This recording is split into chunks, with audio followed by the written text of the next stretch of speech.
சேலத்தைச் சேர்ந்த ஆனந்தி மேடம் அவர்கள் 12 லக்கணத்திற்கும் கோடீஸ்வர யோகம் தரும் கிரகங்கள் அப்படிங்கிற தலைப்பில் அவருடைய கருத்துக்களை பகிர்ந்து கொள்ள வருகிறார். அவரை பேச வருமாறு அன்போடு அழைக்கின்றேன். அதாவது மனிதனாக பிறந்த எல்லாருமே இன்னைக்கு வந்து பணத்தை நோக்கி தான் போய்கிட்டு இருக்கோம். பணம் இருந்தால் மட்டுமே மனிதனுக்கு வந்து செல்வாக்கு இருக்கு. செல்வாக்கு இருக்கிற மனிதனோட சொல்வாக்கு தான் சபையில வந்து எடுபடுது. வருமானம் இல்லைனால் அவமானமாக வந்து இருக்குது. அப்ப எல்லாருக்குமே வந்து வருமானம் வேணும், எல்லாருக்குமே வந்து கோடீஸ்வர யோகம் வேணும் அப்படின்னு தான் எல்லாருமே ஆசைப்படுறோம். இன்னைக்கு ஜாதகம் பார்க்க வர்றவங்க என் ஜாதகம் வந்து நல்ல ஜாதகமா, கோடீஸ்வர யோக ஜாதகமா, என் வாழ்க்கையில நான் எப்போ முன்னுக்கு வருவேன், இதுதான் வந்து பிரதானமா வந்து கேட்குறாங்க. முன்னெல்லாம் வந்து இந்த மாதிரி கேள்வியெல்லாம் யாருமே வந்து கேட்க மாட்டாங்க. இப்போ சமீப காலமாக கோடீஸ்வர யோகம் பற்றிய கேள்விகள் வந்து அதிகமாக வருது. மக்களுக்கு வந்து விழிப்புணர்வு வந்துருச்சு. அதாவது முன்ன வந்து ஒரு குறிப்பிட்ட வட்டத்துக்குள்ள தான் எல்லாருமே இருந்தாங்க, அந்த வட்டத்தை விட்டு வெளியில வரல. இன்னைக்கு வந்து கார் பங்களா அப்படின்னு சொகுசு வாழ்க்கை வாழ்றதுக்கு எல்லாருக்குமே வந்து விருப்பம் இருக்கு. மனிதனாக பிறந்தவங்களோட வாழ்க்கை வந்து அதாவது ஒரு பிறப்பு வந்து சம்பவமாக இருக்கலாம், ஆனால் அவங்களோட இறப்பு வந்து ஒரு சரித்திரமாக இருக்கணும் அப்படின்றதான் எல்லாரோட விருப்பமாக இருக்குது. இப்ப கோடீஸ்வர யோகம் அப்படின்றத பொறுத்த வரைக்கும் வந்து நம்ம வந்து ஒரு யோகத்தை வந்து இந்த யோகத்தை வந்து 3 விதமா நம்ம பிரிக்கலாம். அதாவது பிறவி கோடீஸ்வர யோகம், நிலையான அதாவது தான் வந்து பிறப்புல வந்து ஒரு ஏழையாக பிறந்தா கூட தன்னோட முயற்சியில வந்து வெற்றி பெற்றவங்களா ஒரு கோடீஸ்வரன் ஆகிறது. 3வதாக வந்து ஒரு குறுகிய காலம், ஏதோ ஒரு ஸ்பார்க் மாதிரி ஒரு 10 வருஷம் 5 வருஷம் ஏதோ ஒரு தசாபுத்தி அவங்களுக்கு ஒத்துழைச்சி அந்த ஒரு குறுகிய காலம் வந்து அவங்க வந்து கோடீஸ்வர யோகத்தை வந்து அனுபவிக்கிறது. இப்போ ஒருத்தவங்க வந்து பிறவிலேயே கோடீஸ்வரங்களாக வந்து பிறந்தா அவங்க ஜாதகத்துல என்ன கிரக அமைப்பு இருக்கும்? யாருக்காவது ஏதாவது ஐடியா இருக்குதுங்களா? ஒருத்தவங்க பிறவிலேயே கோடீஸ்வரங்களாக இருக்கணும். பிறவிலேயே கோடீஸ்வரங்களாக இருந்தாங்கன்னா, அதாவது கோடீஸ்வர யோகம் அப்படின்னா என்ன அப்படின்னு கேட்டிங்கன்னா, ஆடம்பரமான வீடு, பல லட்சங்கள் பல கோடி மதிப்புள்ள வீடு, நல்ல சொகுசான அந்தஸ்தான காரு, அவங்களோட பேச்சை கேட்கறதுக்கு குறைஞ்சது 10லேருந்து ஒரு 100 வேலையாட்கள், குறைஞ்சது ஒருத்தவங்களோட டர்ன் ஒரு வருஷத்தோட ஒரு மாசத்தோட டர்ன் வந்து அவங்களுக்கு வந்து 1 கோடி இருக்கணும். இதுதான் வந்து கோடீஸ்வர யோகம். அதுக்கு கீழே இருக்கிறதெல்லாம் வந்து லட்சாதிபதி யோகம். லட்சாதிபதி யோகமும் வந்து பெருசுதான். ஒருத்தர் வந்து பிறவிலேயே வந்து கோடீஸ்வரராக இருக்கணும் அப்படின்னா அவங்க ஜாதகத்துல 1 2 4 5 9 11 பிளஸ் குரு, இத்தனை கிரகங்கள் வந்து அவங்களுக்கு வந்து பலம் பெறணும். இது வந்து சாத்தியமா? பில்கேட்ஸ், அம்பானி அவங்களுக்கு தான் அது வந்து சாத்தியம். நம்மளை மாதிரி இருக்கிறவங்களுக்கு ஒரு கோடீஸ்வர யோகத்தை வந்து ஏற்படுத்த முடியும். எப்படி ஏற்படுத்த முடியும்? நம்ம ஜாதக ரீதியா எந்த கிரகம் நமக்கு வந்து எந்த கிரகம் நமக்கு பலவீனம், எந்த கிரகம் வந்து கோடீஸ்வர யோகத்தை கொடுக்கக்கூடிய கிரகம், அந்த கிரகத்தை நம்ம வந்து எப்படி ஆக்டிவேட் பண்றது? நம்ம வந்து அம்பானியாக பில்கேட்ஸ் ஆகலாம்னா கூட ஒரு சாதாரண மனிதனாக இல்லாம சாதனை மனிதனாக மாற முடியும். இப்ப பிறவி கோடீஸ்வர யோகத்துக்கு என்ன அமைப்புன்னு நம்ம வந்து சொல்லிட்டோம். நம்ம அந்த லெவல் நமக்கு வேணாம். ஆனா 2வது லெவல் எல்லாருக்குமே வந்து வேணும். அதாவது நம்ம வந்து சாதாரண மனிதனாக பிறந்தால் கூட சாதனை மனிதனாக மாறணும். இது வந்து என்ன அமைப்பு இருக்கும் அப்படின்னு வந்து கேட்டிங்கன்னா, 2 9 11 3 ஸ்தானங்கள். இப்போ எல்லாருக்கும் ஒரு டவுட் வரலாம், அது என்னங்க பூர்வ புண்ணிய ஸ்தானத்தை விட்டுட்டீங்க, 5ஆம் அதிபதி வேலை செய்யாம எப்படி அப்படின்ற கேள்வி எல்லாருக்குமே வந்து வரும். சொல்றேன், அதுக்கு காரணம் சொல்றேன். இப்போ 2ஆம் இடம் அப்படிங்கிறது தனஸ்தானம், வாக்குஸ்தானம், குடும்பஸ்தானம். காலபுருஷ 2ஆம் அதிபதி சுக்ரன். அதே மாதிரி 9ஆம் இடம் அப்படிங்கிறது வந்து பாக்கியஸ்தானம். அதாவது புண்ணியம், ஒரு ஜாதகருக்கு வந்து அவங்களோட பூர்வ புண்ணிய ஸ்தானத்தில், அதாவது 5ஆம் இடத்துல நிறைய புண்ணிய பலன்கள் வந்து இருக்கும். அந்த புண்ணிய பலன்கள்ல இந்த ஜென்மத்துல ஜாதகர் அனுபவிக்க வேண்டிய கொடுப்புனைகள் அப்படின்னு சொல்றது வந்து 9ஆம் இடம். அப்ப 5ஆம் இடத்தை விட 9ஆம் இடம் வந்து உயர்ந்தது, அது ஒரு காரணம். 2வதாங்க 9க்கு 9 தான் வந்து 5. அதாவது 5ஆம் இடம் பலம் பெற்றவங்க பாட்டனோட சொத்துல தான் வந்து வாழ்வாங்க. அப்ப 5ஆம் இடம் பலம் பெற்றவங்க வந்து கோடீஸ்வரனா பிறவிலே வந்து இருப்பாங்க. அவங்களுக்கு வந்து திடீர் அதிர்ஷ்டமோ திடீர் யோகமோ வந்து வராது. அதாவது 5க்கு 5 தான் வந்து 9, 9க்கு 9 வந்து 5. அப்போ வந்து பாட்டன் சொத்துல ஒருத்தவங்க வந்து வாழ்ந்தாங்கன்னா தான் அந்த 5 பத்தி நம்ம வந்து பேசணும். அவங்களோட சுய உழைப்பு அப்படின்னா 2 9 11 இந்த 3 ஜாதகம், இந்த 3 கட்டங்கள் தான் வந்து அவங்களுக்கு வந்து வேலை செய்யும். 9ஆம் இடம்ங்கிறது வந்து காலபுருஷ 9ஆம் அதிபதி வந்து குரு பகவான். லாபாதிபதி வந்து சனி பகவான், அவரே வந்து தொழில் ஸ்தானாதிபதி. அப்ப எந்த ஜாதகத்திலலாம் குரு, சுக்கிரன், சனி இந்த 3 கிரகங்கள் வந்து பலமாக இருந்தால் அவங்க பிறவிலேயே வந்து ஒரு சாதாரண மனிதனாக பிறந்தால் கூட அவங்க வந்து சாதனை மனிதனாக மாறுறாங்க. நல்லா கேளுங்க, திரும்பவும் சொல்றேன். சுக்கிரன், குரு, சனி இந்த 3 கிரகங்கள் வந்து ஜாதகத்துல பலமாக இருந்தால் அவங்க வந்து கோடீஸ்வரனாக வாழக்கூடிய அமைப்பு. சாதாரண மனிதனாக பிறந்தால் கூட அவங்க பாட்டனுக்கு மீறி, அவங்க தந்தைக்கு மீறி சம்பாதிச்சு அவங்க வந்து வாழ்க்கையில வந்து உயர்றாங்க. எப்படி அப்படின்னு கேட்டிங்கன்னா, இப்போ ஒருத்தர் இருக்கிறாருன்னு வச்சுக்கோங்க, அவர் பேர் ஒரு முருகன் வச்சுக்குவோம். அவர் வந்து அவங்க அப்பா வந்து ஒரு கிருஷ்ணன் வச்சுக்கலாம். இப்போ முருகன் வந்து கிருஷ்ணனோட பையனா வந்து இருக்கலாம். ஆனால் சொல்றவங்க வந்து கிருஷ்ணனோட பையன் முருகன் சொன்னா அவனுக்கு வந்து பிறவி கோடீஸ்வர யோகம். முருகனோட பையன், முருகனோட அப்பா கிருஷ்ணன் அப்படின்னு சொன்னா அவர் வந்து தன்னோட உழைப்புல உயர்ந்து தன்னோட குலகௌரவத்தை காப்பாத்தி இருக்கிறாருன்னு அர்த்தம். அப்ப 2, 9, 11 இந்த காம்பினேஷன் மட்டும்தான் வந்து ஒருத்தவங்களுக்கு வந்து யோகத்தை வந்து கொடுக்குற காம்பினேஷன் அப்படின்றது என்னோட ஆய்வுல நான் வந்து நினைக்கிறேன். இது உங்களோட கருத்து எப்படி இருக்குன்றது எனக்கு தெரியல. என்னோட ஆய்வுல இந்த 3 கிரகங்களும் வந்து கோடீஸ்வர யோகத்தை வந்து கொடுக்குது. இது இன்னமும் ஒரு பிரமாதமான விஷயம் என்ன அப்படின்னு வந்து கேட்டீங்கன்னா, உங்க ஜாதகத்துல அதாவது குருவோட நட்சத்திரத்துல ஒரு கிரகம் இருந்தா, சுக்கிரனோட நட்சத்திரத்துல ஒரு கிரகம் இருந்தா, சனியோட நட்சத்திரத்துல ஒரு கிரகம் இருந்தா, அதாவது காலபுருஷ 2ஆம் அதிபதி, 9ஆம் அதிபதி, 11ஆம் அதிபதி, இவங்க நட்சத்திரத்துல உங்களுக்கு 2 கிரகமோ 3 கிரகமோ இருந்தால் நிச்சயமாக உங்க வாழ்க்கையில நீங்க கோடீஸ்வரனாக மாறக்கூடிய அமைப்புகள் உண்டு. அதாவது ஒரு கிரகம் வந்து நின்ற பலத்தை விட நட்சத்திரநாதனுக்கு வந்து வலிமை அதிகம். அப்ப இந்த 3 கிரகங்களோட நட்சத்திரத்துல ஏதாவது கிரகம் இருந்தால் அந்த கிரகம் உங்களுக்கு வந்து நிச்சயமாக ஒரு பலத்தை வந்து தரும். அது மாதிரி இப்ப சுக்கிரன் வந்து அன்றாட பணப்புழக்கத்துக்கு உள்ள கிரகம். தனகாரகன் வந்து குருவாக இருந்தா கூட சுக்கிரன் தான் வந்து அன்றாட பணப்புழக்கத்துக்கு வந்து காரணமா வந்து இருக்கிறாரு. அப்ப சுக்கிரன் வந்து பலம் பெற்றவங்க வந்து சம்பாதிப்பாங்க, அவங்களோட அடிப்படை தேவைக்கு வந்து சம்பாதிப்பாங்க. அது மாதிரி சனி பலம் பெற்றவங்க எப்படி சம்பாதிப்பாங்கன்னா லட்சங்கள்ல சம்பாதிப்பாங்க. குரு மட்டும்தான் கோடீஸ்வர யோகத்தை கொடுக்கக்கூடிய ஒரு கிரகம். இப்ப ராகு எடுத்துக்கிட்டீங்கன்னா அவர் வந்து மல்டி மில்லியனர் யோகம். அப்ப நம்ம இப்ப கோடீஸ்வர யோகம் பத்தி பேசுறோம்னா உங்க ஜாதகத்துல 2, 9, 11 பலம் பெற்று பிளஸ் இந்த குருவும் வந்து பலம் பெறணும். அது மாதிரி எந்த பலன் நம்ம சொன்னாலும் காலபுருஷ தத்துவத்துப்படி நம்ம எடுத்து வந்து பலன் பார்க்கறது வந்து நல்லது. அதனாலதான் நம்ம முதலே வந்து குரு, சுக்கிரன், சனி இந்த 3 கிரகமும் வந்து பலமா இருந்தா கண்டிப்பாக கோடீஸ்வர யோகம் உண்டுன்னு சொல்லி இருக்கிறோம். இந்த 3 கிரகங்களோட நட்சத்திரத்துல ஏதாவது ஒரு கிரகம் நின்று தசை நடத்தும் போது உங்களுக்கு அந்த கிரகம் வந்து கோடீஸ்வர யோகத்தை வழங்கக்கூடிய அமைப்புகள் உருவாகுன்றதை நம்ம வந்து சொல்லியிருக்கிறோம். அதே மாதிரி ஒரு ஸ்பெஷல் விதி என்ன அப்படின்னு வந்து கேட்டீங்கன்னா, 9ஆம் அதிபதி கொடுப்பினை. இந்த ஜென்மத்துல ஒரு மனிதன் என்ன கொடுப்பினையை அனுபவிக்க போறான்னு சொல்றது வந்து 9ஆம் இடம். அந்த 9ஆம் அதிபதிக்கு குரு சம்பந்தப்பட்டாலும் வந்து அவங்க கோடீஸ்வரனாக மாறுறாங்க. இதுல ஒரு கண்டிஷன் என்ன அப்படின்னு வந்து கேட்டீங்கன்னா, அந்த 9 கூடையவன் வந்து 6, 8, 12 வந்து மறையக்கூடாது. குருவும் 6, 8, 12 மறையக்கூடாது. குரு 9 கூடையவன் வந்து நீசமாகவோ அஸ்தமனமாகவோ வக்கரமாகவோ இருக்கக்கூடாது. இந்த கண்டிஷன்ல இருந்தால் 9 கூடையவனுக்கும் குருவுக்கும் சம்பந்தம் இருந்தால் அவங்க நிச்சயமாக ஒரு கோடீஸ்வரனாக வலம் வர்றாங்க. அடுத்து இன்னொரு பாயிண்ட் என்ன அப்படின்னு கேட்டீங்கன்னா, லக்னாதிபதிக்கு ராகு சம்பந்தம் இருக்குதுங்க. இது நானும் நிறைய ஜாதகங்கள்ல பாக்குறேன். லக்னாதிபதிக்கு ராகு சம்பந்தம் இருந்தா அந்த தலைமுறையில அவங்க வந்து புது மனிதனாக வந்து உருவெடுக்கிறாங்க. ராகுங்கிறது யாருங்க? பாட்டன், தாத்தா. அப்ப தாத்தாவோட பேரை வந்து நல்லா சம்பாதிச்சாங்க, பேத்தி நல்லா சம்பாதிச்சாங்க, இந்த பிள்ளையாலதான் அந்த குடும்பமே வந்து தலை நிமிர்ந்தது அப்படின்னு சொன்னாங்கன்னா அவங்க ஜாதகத்துல 9 கூடையவனுக்கு ராகு சம்பந்தம் இருந்தாலும் லக்னாதிபதிக்கு ராகு சம்பந்தம் இருந்தாலும் ஓரளவுக்கு நல்லாவே சம்பாதிக்கிறாங்க. அடுத்த விஷயம் என்ன அப்படின்னு கேட்டீங்கன்னா, அப்ப எல்லாருக்குமே 2, 9, 11 பலன் பற்றவங்க எல்லாருமே வந்து வாழ்க்கையில முன்னுக்கு வந்துட்டாங்களா, எல்லாருமே கோடீஸ்வரங்கள் ஆயிட்டாங்களான்னு அடுத்த கேள்வி கேட்பாங்க. நல்லா கேட்டுக்கங்க. இந்த 2, 9, 11க்கு குரு சம்பந்தம் இருக்கணும். குரு சம்பந்தம் இருந்தால் மட்டுமே இந்த விதி வந்து செல்லுபடி ஆகும். இந்த 2, 9, 11 வந்து 6, 8, 12 கூட சம்பந்தப்படக்கூடாது. இந்த 2, 9, 11 கிரகங்கள் வந்து வக்கரமாக இருக்கக்கூடாது. அடுத்த சந்தேகம் எல்லாருக்குமே இன்னொன்று என்ன வரும் அப்படின்னு கேட்டிங்கன்னா, இப்போ 2, 9, 11 சொல்லிட்டோம். 9, 11 பாதகமாக வந்தால் நீங்கள் எப்படிங்க கேட்பாங்கல்ல அடுத்த கிரகம்.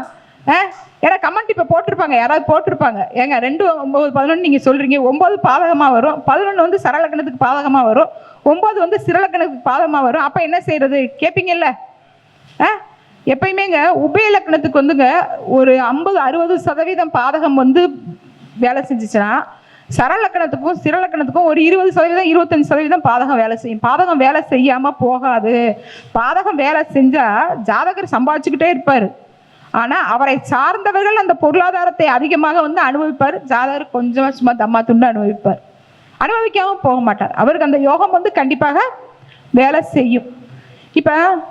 இப்ப நம்ம சொன்ன இந்த 2 9 11 அதிபதிகள் வந்து சரத்துல இருந்தால், அதாவது மேஷம், கடகம், துலாம், மகரம் இந்த ராசிகள்ல இருந்தால் அவங்க வந்து ஒரு 20 வயசு 21 வயசுல சம்பாதிக்க ஆரம்பிச்சாங்கன்னா 30 வயசுலலாம் அவங்க வாழ்க்கைக்கு என்ன தேவையோ அதெல்லாம் சம்பாதிச்சு அடுத்து ஒரு தலைமுறை உட்காந்து சாப்பிட்ற அளவுக்காவது சம்பாதிச்சிடுறாங்க. நம்ம சொன்ன இந்த 2 9 11 கிரகங்கள் பிளஸ் குரு சரத்தில் இருந்தால், சரராசிகளில் இருந்தால், திரும்பவும் சரராசிகள் சொல்லணுமா, மேஷம், கடகம், துலாம், மகரம் இந்த ராசிகள்ல இருந்தால் அவங்க இளம் வயதிலேயே, ஏன்னா அந்த சரம் வந்து இயங்கிக்கிட்டே இருக்கும், அப்ப இளம் வயதிலேயே அவங்க வந்து ஒரு கோடீஸ்வரர் அந்தஸ்தை அடைஞ்சிடுறாங்க. இப்ப இந்த 2 9 11 அதிபதிகள் பிளஸ் குரு ஸ்திரத்தில் இருந்தால் ஒரு 20 வயசு 25 வயசுல மெல்லமா தான் அவங்க வந்து ஆமை மாதிரி தன்னோட வாழ்க்கையை வந்து நகர்த்துறாங்க. ஆனா 40 வயசு 45 வயசு ஆகுது அவங்க ஒரு அச்சீவ்மெண்ட் பண்றதுக்கு. ஆனா அவங்க பண்ற அச்சீவ்மெண்ட் காலம் பூரா நிலையாக நிலைத்து நிற்குது. ஏன்னா அது ஸ்திர ராசி, அதாவது ரிஷபம், சிம்மம், விருச்சகம், கும்பம் இந்த ராசிகள்ல இந்த 2 9 11 அதிபதிகள் இருந்தால் உங்க வாழ்க்கையில வளர்ச்சி வந்து மெதுவாக ஆரம்பிக்குது, நிதானமாக இருக்குது, ஆனா நிலைத்து தன்மையோட இருக்குது. வாழ்நாள் பூரா அவங்களோட உழைப்பு வந்து அவங்களுக்கு வந்து பலன் கொடுக்கறதாக இருக்குது, அவங்களோட தலைமுறைக்கு பலன் கொடுக்கறதாக இருக்குது. இந்த கருத்து ஏத்துக்கிற மாதிரி இருக்குதுங்களா? சரிங்க, சரி. அதுக்கடுத்து இப்ப உபயத்துல இருந்தா கேட்பாங்கல்ல, உபயம் அப்படிங்கிறது வந்துங்க மிதுனம், கன்னி, தனுசு, மீனம் இந்த இடத்துல இருந்தா அவங்களுக்கு வந்து ஏற்ற இறக்கமான வாழ்க்கை வந்து அதிகமா இருக்குதுங்க. திடீர்னு ஒரு ஸ்பார்க் வந்து ஒரு உன்னத நிலைக்கு வந்து போறாங்க, ஏதோ ஒரு 8-11 வேலை செய்யுதுன்னு வச்சுக்கோங்களேன். திடீர் கோடீஸ்வர யோகம் அப்படின்னா 8-11 பிளஸ் ராகு. அவங்க வந்து திடீர்னு முன்னேறுவாங்க, அவரை தசாபுத்தில ஒரு அந்தரத்துல முன்னேறுவாங்க. திடீர்னு அவங்க வந்து இருக்கிற இடம் வந்து தெரியாது. திடீர்னு பார்த்தா கார்ல சுத்துவாங்க, திடீர்னு பார்த்தா ஆட்டோல போவாங்க, இல்லை நடந்து போவாங்க. அது மாதிரி வந்து ஏற்ற உபயத்துல வந்து பெரும்பான்மையா இருக்கிறது வந்து ஏற்ற இறக்கமான பலனை வந்து கொடுக்குது. இன்னொன்னுங்க 3 காலபுருஷத்துக்கு 3 7 11 இருக்கு இல்லையா, அந்த 3 7 11 வந்து காமத்திரிகோணம். ஒரு மனுஷன் தன் வாழ்க்கையில ஒரு எல்லா விஷயங்களும் அவன் சம்பாதிக்கிற விஷயம் அவனுக்கே வந்து பயன்படணும் அப்படின்னா அந்த 3 7 11 வந்து வேலை செய்யணும். 3 7 11 இருந்தா அவங்க சம்பாதிக்கிற சம்பாத்தியம் வந்து அவங்களே அனுபவிக்கிறாங்க. அதை வந்து நம்ம வந்து போகம்னு எடுக்க வேண்டியதில்லை, அனுபவிக்கக்கூடிய கொடுப்பனை அப்படின்றது வந்து இந்த 3 7 11 இருந்தா நல்லா அனுபவிச்சிடுறாங்க. அவங்க சம்பாதிச்சதை இந்த இன்னைக்கு வந்து ஒரு நல்ல ஒரு வீடு வச்சிருக்கிறாங்க, கார் வச்சிருக்கிறாங்கன்னா அதை வந்து நல்லா வந்து அனுபவிக்கிறாங்க. அவங்க பிள்ளைங்களை கூட்டிட்டு நல்லா வந்து வெளிநாடு அங்கங்க போறது வர்றது இந்த மாதிரியான எல்லா விஷயங்களும் வந்து அவங்களுக்கு நடக்குது. இப்ப இது வரைக்கும் நான் பேசுனதுல ஏதாவது புரியாம இருக்குதுங்களா? சரி, அடுத்து இப்ப நம்ம 12 லக்னத்துக்கும் இந்த 2 9 11 எப்படி வேலை செய்யுதுன்றதை நம்ம பார்க்கலாம். அதாவதுங்க இப்போ ஒரு மேச லக்னம்னு எடுத்துக்கங்க. மேச லக்னத்துக்கு வந்து நம்ம எப்பயுமே காலபுருஷ தத்துவத்துக்கு சொன்னபடியே அந்த 2 9 11 தான் நமக்கு வேலை செய்யும். ஏன்னா அப்ப ஆட்டோமேட்டிக்கா வந்து குரு, சுக்கிரன், சனி இந்த 3 கிரகங்கள் தான் அவங்களுக்கு வந்து பலன் தர போற கிரகங்கள். இதுல இன்னொரு விஷயம் என்ன அப்படின்னு கேட்டீங்கன்னா, ஒரு கிரக சேர்க்கைன்னு நீங்க வந்து எடுத்துக்கங்க. நம்ம வந்து கோடீஸ்வர யோகம் அப்படின்னு வந்து சொல்ற கிரக சேர்க்கைகள் வந்து குரு சனி சம்பந்தம், அதாவது தர்ம கர்மாதிபதி யோகம் தான் முதல் தரமான கோடீஸ்வர யோகமா வந்து சொல்றாங்க. அவங்க தான் வந்து சாதாரண மனிதனாக பிறந்தால் கூட சாதனை மனிதனாக வந்து மாறுறாங்க. அதுக்கடுத்து 2வது வந்து குருவுக்கும் சுக்கிரனுக்கும் சம்பந்தம் இருக்கிறது. 3வது வந்து சனிக்கும் சுக்கிரனுக்கும் வந்து சம்பந்தம் இருக்கிறது. இப்படி வந்து அந்த குரு சுக்கிரன் சனி 3க்குள்ளே 1க்குள்ள ஒரு பின்னல் இருந்தாலும் அவங்க வாழ்க்கையில அது வந்து நல்ல ஒரு கேந்திரங்களை திரிகோணங்கள்ல பணபர ஸ்தானங்கள்ல இருந்தாலும் அவங்களுக்கு கோடீஸ்வர யோகம் வந்து கிடைக்குது. இப்ப மேசத்தை பொறுத்த வரைக்கும் இந்த குரு, சுக்கிரன், சனி இவங்க 3 பேர் தான் அவங்களுக்கு வந்து பணத்தை கொடுக்க போகக்கூடிய கிரகம். 2 9 11 பிளஸ் குரு அவங்களுக்கு வந்து பணத்தை கொடுக்கக்கூடிய கிரகம். இப்ப மேச லக்னத்துல என்னென்ன நட்சத்திரம் இருக்குங்க? அஸ்வினி இருக்குது, பரணி இருக்குது, கிருத்திகை இருக்குது. இப்போ நம்ம எப்பயுமே கேதுவோட நட்சத்திரத்தை நம்ம வந்து வளர்ச்சிக்கான இதாக வந்து எடுத்துக்கிறது வந்து இல்லை. ஒரு குழந்தை வந்து பரணி நட்சத்திரத்தில் பிறக்குதுன்னு வச்சுக்கோங்க, இயல்பாகவே நல்லா பார்த்துக்கோங்க, ஒரு மேச லக்கணத்தில் பிறந்த ஒரு குழந்தை இயல்பாகவே வந்து பரணி நட்சத்திரம் லக்கண புள்ளியாக விழுந்துச்சுன்னா அது உண்மையிலே வந்து கோடீஸ்வரிங்க, பிறவிலே கோடீஸ்வரி. ஏன்னா 2 குடையவன் வந்து அவங்களுக்கு வந்து சுக்கிரன், அந்த 2 குடையவனோட நட்சத்திரத்தில் அதுக்கு லக்ன புள்ளி வந்து விழுந்திருக்குது. அடுத்து அந்த லக்ன புள்ளி தொட போகிறது வந்து சூரியனோட நட்சத்திரம் கிருத்திகை 1. அப்போ அது வந்து அவங்களுக்கு வந்து காலபுருஷன் 5 குடையவனோட நட்சத்திரம், அவங்க லக்னத்துக்கும் அது 5 குடையவனோட நட்சத்திரம். இந்த மாதிரி அமைப்பு இருக்கிறவங்க வந்து நல்ல பெரிய வளர்ச்சியை வந்து சந்திக்கிறாங்க. இப்போ கிருத்திகையா இருந்தால் அடுத்து வந்து ரோகிணியை வந்து தொடும். நல்லா புரிஞ்சுக்கோங்க, கிருத்திகை வந்து லக்ன புள்ளியாக இருந்தால் அவங்களுக்கு வந்து அந்த லக்ன புள்ளி வந்து ரோகிணியை வந்து அடுத்து வந்து தொடும். ரோகிணி வந்து அவங்களுக்கு வந்து நாலாம் இடங்கிறது வந்து ஆரோக்கியமா, 4ஆம் இடங்கிறது வந்து சொத்து சுகம், அவங்களோட கல்வி, அவங்களோட தாய், இப்படி அந்த லக்கண புள்ளியும் அவங்களோட கோடீஸ்வர யோகத்தை வந்து தீர்மானிக்குது அப்படின்றத நம்ம வந்து சொல்லலாம். இப்போ 11ஆம் இடம் வந்து பாதகஸ்தானமாக வந்து வருது. இப்போ லக்னத்திலேயே வந்து சனி வந்து நீச்சமாகிறாரு. இவங்களுக்கு நம்ம முதலே கண்டிஷனில் சொல்லிட்டோம், 2, 9, 11 எந்த கிரகமும் வந்து அஸ்தமனமாகக்கூடாது, நீச்சமாகக்கூடாது, வக்ரமாகக்கூடாது அப்படின்ற கண்டிஷன் நம்ம வந்து சொல்லியிருக்கோம். இப்போ லக்னத்திலேயே அவர் வந்து நீச்சமாகிறாரு, சனி பகவான் வந்து நீச்சமாகிறாரு. அப்போ அவங்களுக்கு வந்து பலன் கிடைக்குமா கேள்வி வருதுல. இப்போ நான் சொன்ன மாதிரி லக்ன புள்ளி வந்து அந்த சுக்கிரன் மேலே, சுக்கிரனோட நட்சத்திரத்தில், சூரியனோட நட்சத்திரத்தில் இருந்தால் அவங்களுக்கு வளர்ச்சி நல்லா இருக்கு. அந்த பாதகம் வந்து பெருசாக வந்து பாதிக்கலை. தசாபுத்தி அந்தரகாலங்கள் வரும்போது அவங்களுக்கு ஒரு சின்ன விழிப்புணர்வு வந்து இருந்தாலே வந்து போதும். என்ன விழிப்புணர்வு? இது வந்து பாதகமான தசை புத்தி, இந்த காலகட்டங்களில் நமக்கு கெட்டது இல்லாத விஷயங்களை நம்ம வந்து தேடி போகக்கூடாது அப்படின்ற ஒரு அவேர்னஸ் இருந்துட்டாலே அவங்க ஒரு கோடீஸ்வர யோகத்தை வந்து அடைஞ்சிடலாம். எப்பயுமே வந்து பரிகாரத்தை வந்து ஜாதகத்துக்குள்ளேயே தேடுறது தான் வந்து நல்லது. கடைசி நான் ஒரு சூப்பர் பரிகாரம் உங்களுக்கு சொல்கிறேன். இந்த பரிகாரம் உண்மையிலேயே ரொம்ப சாதாரண நிலையில் இருக்கிறவங்களுக்கு கூட ஒரு வாழ்வாதாரம் உயர்ந்து அவங்களுக்குன்னு ஒரு வீடு, ஒரு காரு, நல்ல குழந்தை குட்டிகள் அப்படின்னு வாழக்கூடிய அமைப்புகளை கொடுக்கும். நான் கடைசியாக சொல்கிறேன், அப்போலாம் தான் எல்லாருக்கும் நல்லா இருக்கும். சரி, இப்போ ஒரு ரிஷப லக்னத்தை எடுத்துக்கங்க. ரிஷப லக்னத்துக்கு வந்து 2ஆம் அதிபதி வந்து புதன், அவரே வந்து 5ஆம் அதிபதியாக வந்து வர்றாரு. இது பாக்கியமா? பாக்கியம். சரி, 9ஆம் அதிபதி சனி தான் வந்து 10ஆம் அதிபதியாக வர்றாரு. அவர் வந்து பாதகாதிபதி. அதுமாதிரி லாபாதிபதியை பொறுத்த வரைக்கும் அவங்களுக்கு வந்து குரு பகவான், அவர் வந்து 8ஆம் வந்து வர்றாரு. இப்போ நம்மளோட விதி வந்து 2, 9, 11 ப்ளஸ் வந்து குரு. இப்போ இவங்களுக்கு வந்து குரு வந்து லாபாதிபதியாக வந்தால் கூட அவர் வந்து 8ஆம் வேலையை வந்து செய்வார். அது மாதிரி சனி வந்து அவர் வந்து பாதகாதிபதி வேலையை கொஞ்சமாக கண்டிப்பாக வந்து செய்யத்தான் செய்வார். தந்தையால், நல்லா புரிஞ்சுக்கோங்க, தந்தையால் அந்த ஜாதகருக்கு நன்மை கிடைத்தால் சுய உழைப்புல அவங்க வந்து உயர மாட்டாங்க.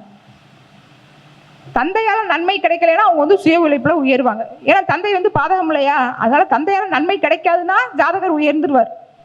இதுல 8, 11 காம்பினேஷன் வருதுங்க. குரு வந்து 8 குடையவராகவும் வர்றாரு, 11 குடையவராகவும் வர்றாரு. அவர் 8ஆம் வேலையை செய்வாரா, 11 குடையவன் வேலையை செய்வார், 2 வேலையுமே செய்வார். எப்படி செய்வாரு? ஒரு விபரீத ராஜயோகம் அப்படிங்கிறது என்னங்க? 8ஆம் இடம் தான் வந்து விபரீத ராஜயோகம். நல்லா புரிஞ்சுக்கோங்க. இப்ப ஒரு விபரீத ராஜயோகம் அப்படிங்கிறது ஒரு விபரீதத்தை கொடுத்து ஜாதகருக்கு மீத முடியாத ஒரு இழப்பை கொடுத்து அதுக்கப்புறம் அதுல வந்து நன்மையை கொடுக்கறதா வந்து விபரீத ராஜயோகம்.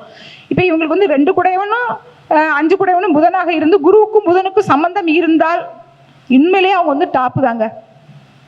அதே மாதிரி நம்ம முதலே சொன்ன மாதிரி குருவுக்கும் சனிக்கு சம்பந்தம் இருந்தால் அவங்க உண்மையிலேயே சிறப்பா இருப்பாங்க, ரொம்ப சிறப்பா இருப்பாங்க.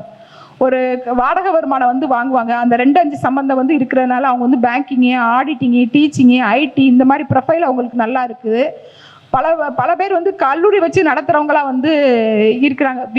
ஒரு விபரீதத்தை கொடுத்துட்டு அதுக்கப்புறம் அவங்களுக்கு வந்து மீள முடியாத ஒரு இழப்பை கொடுத்துட்டு அதுக்கப்புறம் வாழ்க்கையில வந்து ஒரு உயர்வை வந்து கொடுத்துருது. இப்ப ரிஷபத்துல வந்து என்னென்ன நட்சத்திரம் இருக்கு அப்படின்னு வந்து பாத்தீங்கன்னா கிருத்திகை, ரோகிணி, மிருகசீரிஷம் 1, 2. இப்ப கிருத்திகையில 2, 3, 4 பாதங்கள், ரோகிணி, மிருகசீரிஷம் 1, 2 பாதங்கள். அப்ப இப்ப இவங்களுக்கு வந்து லக்ன புள்ளி கிருத்திகையில உளுந்தால் 4 குடையவனோட நட்சத்திரம் சிறப்பா இல்லையா? ரொம்ப சிறப்பு, ரொம்ப சிறப்பா வாழ்றாங்க. அந்த லக்கண புள்ளி ஒரு ஜாதகரை வந்து அந்த அளவுக்கு ட்விஸ்ட் பண்ணுது, அந்த அளவுக்கு அவங்களுக்கு ஒரு நல்ல ஒரு ப்ளஸரையோ ஒரு நெகட்டிவையோ வந்து கொடுக்குது. இதே அவங்க வந்து கிருத்திகை நட்சத்திரத்தில் பிறந்தா 2 குடையவன் வந்து அவங்களுக்கு வந்து சந்திரன். அப்போ வந்து அவங்களுக்கு வந்து ஆட்டோமேட்டிக்காக 3ஆம் இடம் வெற்றி ஸ்தானம் வந்து இயங்குது. ஜாதகர் தன்னோட உழைப்பிலேயே வந்து மிக பிரம்மாண்ட ஒரு வளர்ச்சிக்கு வந்து போகிறாங்க. இப்போ ஆட்டோமேட்டிக்காக நம்ம சொன்ன மாதிரி வந்து குரு வந்து எந்த விதத்தில் கனெக்ட் ஆனாலும் அந்த 2 9 11 கூட குரு எந்த விதத்தில் கனெக்ட் ஆனாலும் அவங்களுக்கு வந்து வெற்றி தான். இப்போ அவங்களுக்கு லக்ன புள்ளி வந்து இப்போ மிருகசீரிசத்தில் வந்து லக்ன புள்ளி விழுதுன்னு வச்சுக்கோங்க. அப்போ அவங்களுக்கு வந்து லக்ன புள்ளி வந்து அடுத்து தொட போகிறது வந்து திருவாதிரை. உண்மையிலேயே அவங்க ஜாதகத்தில் 2 9 11 காம்பினேஷன் இருந்து குருவுக்கும் ராகுவுக்கும் காம்பினேஷன் இருந்தால் அவங்க மல்டி மில்லியனர் நல்லா இருக்குது. அவங்க லைஃப் வந்து நல்லா வந்து இருக்குதுன்னு நம்ம வந்து சொல்லலாம். இதே இது இப்போ ராகு வந்து அவங்களுக்கு நிற்கிற இடம் வந்து சரியில்லை. அவங்க ஜாதக ரீதியாக இப்போ லக்ன புள்ளி வந்து மிருகசீரிசமாக இருந்து அந்த லக்ன புள்ளி தொட போகிறது வந்து ராகு. அப்போ அவங்க ஜாதகத்தில் ராகு வந்து கெட்டுட்டார், ராகு வந்து நல்ல நிலை இல்லை, அவங்களுக்கு அவயோகத்தை கொடுத்தால் அந்த தசை வந்து அவங்களுக்கு வந்து பெருசாக வந்து நல்ல ஃப்ளரிஷை வந்து கொடுக்காது, ஏதாவது ஒரு நெகட்டிவை வந்து கொடுக்கறதுக்கு வந்து வாய்ப்பு வந்து அதிகம். இப்போ ராகுக்கு வந்து நல்ல இடம்ன்றது 3 7 11 தான் நம்ம வந்து சொல்கிறோம். உபஜயஸ்தானங்கள்ன்ற அந்த 3ஆம் இடத்தையும் 11ஆம் இடத்தையும் நம்ம வந்து சொல்கிறோமா இல்லையா? அப்போ ராகு வந்து அவங்களுக்கு வந்து 3ஆம் இடத்துலையோ 11ஆம் இடத்துலையோ யோகத்தை கொடுக்கக்கூடிய நிலையில இருந்தால் நல்லது. ராகு நல்ல நிலையில இல்லைன்னா அவங்களுக்கு வந்து அந்த ஜாதகம் வந்து மைனஸ் தான். இப்போ இவங்களுக்கு ஒரு மிதுன லக்னம்னு எடுத்துக்காங்க. நம்ம மிதுன லக்னத்துக்கு முதலே நம்ம வந்து சொல்லிட்டோம். என்ன சொல்லிட்டோம்? அவங்களுக்கு வந்து அந்த குரு வந்து கனெக்ட் ஆக மாட்டார். நல்லா புரிஞ்சுக்கோங்க, குரு வந்து அவங்களுக்கு வந்து கனெக்ட் ஆக மாட்டார் மிதுன லக்னத்துக்கு. அவங்களுக்கு வந்து 2 கூடையவன் வந்து சந்திரன், 9 கூடையவன் வந்து சனி, 11 கூடையவன் வந்து செவ்வாய். இந்த சந்திர மங்கள யோகம், குரு மங்கள யோகம் இதெல்லாம் இவங்களுக்கு நல்ல அற்புதமாக வந்து வேலை செய்யும். நடிகர் விஜய் ஜாதகத்தில் சந்திர மங்கள யோகம் இருக்குது, கவனிச்சிருக்கீங்களா? அவங்க அப்பா அம்மா அவருக்கு ஏதாவது சேர்த்து வச்சாங்களா? அவங்க அப்பா அம்மா இருந்த தொழிலை அவர் செஞ்சார். அது வந்து எல்லாமே அவரோட சுய உழைப்பா? அந்த யோகங்கள் வந்து அந்த மாதிரியா வந்து அவங்களுக்கு வேலை வந்து செஞ்சிடும். ஒன்று பிறவி கோடீஸ்வரன், இல்லை தன்னோட உழைப்பில் வந்து கோடீஸ்வரன். இப்போ மிதுன லக்னத்துக்கு வந்து அவங்களுக்கு வந்து லக்ன புள்ளி வந்து 6 குடையவனோட சாரமாக இருந்து 11 குடையவர் அவரே வந்து இருக்கிறதுனால ஒரு கடன் பட்டு ஏதாவது ஒரு அவச்சொல் பட்டு ஒரு வம்பு வழக்கை சந்திச்சு ஒரு அசௌகரியத்தை சந்திச்சு அவங்க வந்து முன்னுக்கு வந்துடுறாங்க மிதுன லக்னத்தை பொறுத்த வரைக்கும். அதே மாதிரி அந்த லக்ன புள்ளி வந்து ராகுவை தொடர்றது வந்து அவங்க ஜாதகத்தில் உள்ள ராகுவை பொறுத்தது தான் அந்த விஷயங்கள். அதுக்கடுத்து புனர்பூசம் வந்து இங்கே வந்து சம்மந்தம் வந்து படுது. சின்ன வயசுல அவங்களுக்கு வந்து குருதசை வந்தால், ஒரு 20 வயசுலேருந்து 30 வயசுல குருதசை வந்தால், 40 வயசு வரைக்கும் குருதசை வந்தால் அவங்க நல்லா இருக்காங்க, லைஃப் வந்து கலர்ஃபுல்லாக போகுது. அதே ஒரு 50 வயசு 55 வயசு 60 வயசு இந்த மாதிரி காலகட்டங்களில் அந்த குரு தசை வரும்போது அவங்க வந்து கண்டிப்பாக வந்து மாரகத்தை வந்து சந்திக்கிறாங்க. இது இன்னொரு கருத்து வந்து அந்த புஷ்கர நவாம்ச புள்ளியில இருந்தால் அவங்களுக்கு அது தசை வர்றதை விட புத்தி வந்தாலும் அவங்களுக்கு ஒரு யோகத்தை வந்து செய்து. இப்போ கடகலக்கணம்னு எடுத்துக்கலாம். கடகலக்கணத்தில் வந்து நமக்கு வந்து புனர்பூசம் 4 இருக்குது, பூசம் இருக்குது, ஆயில்யம் இருக்குது. இப்போ நல்லா பார்த்துக்கோங்க, கடகலக்கணத்துக்கு வந்து அந்த புனர்பூசம் வந்து 6 குடையவன் 9 குடையவன், அப்போ ஆட்டோமேட்டிக்காக 6 9 சம்பந்தம் வந்துடுது.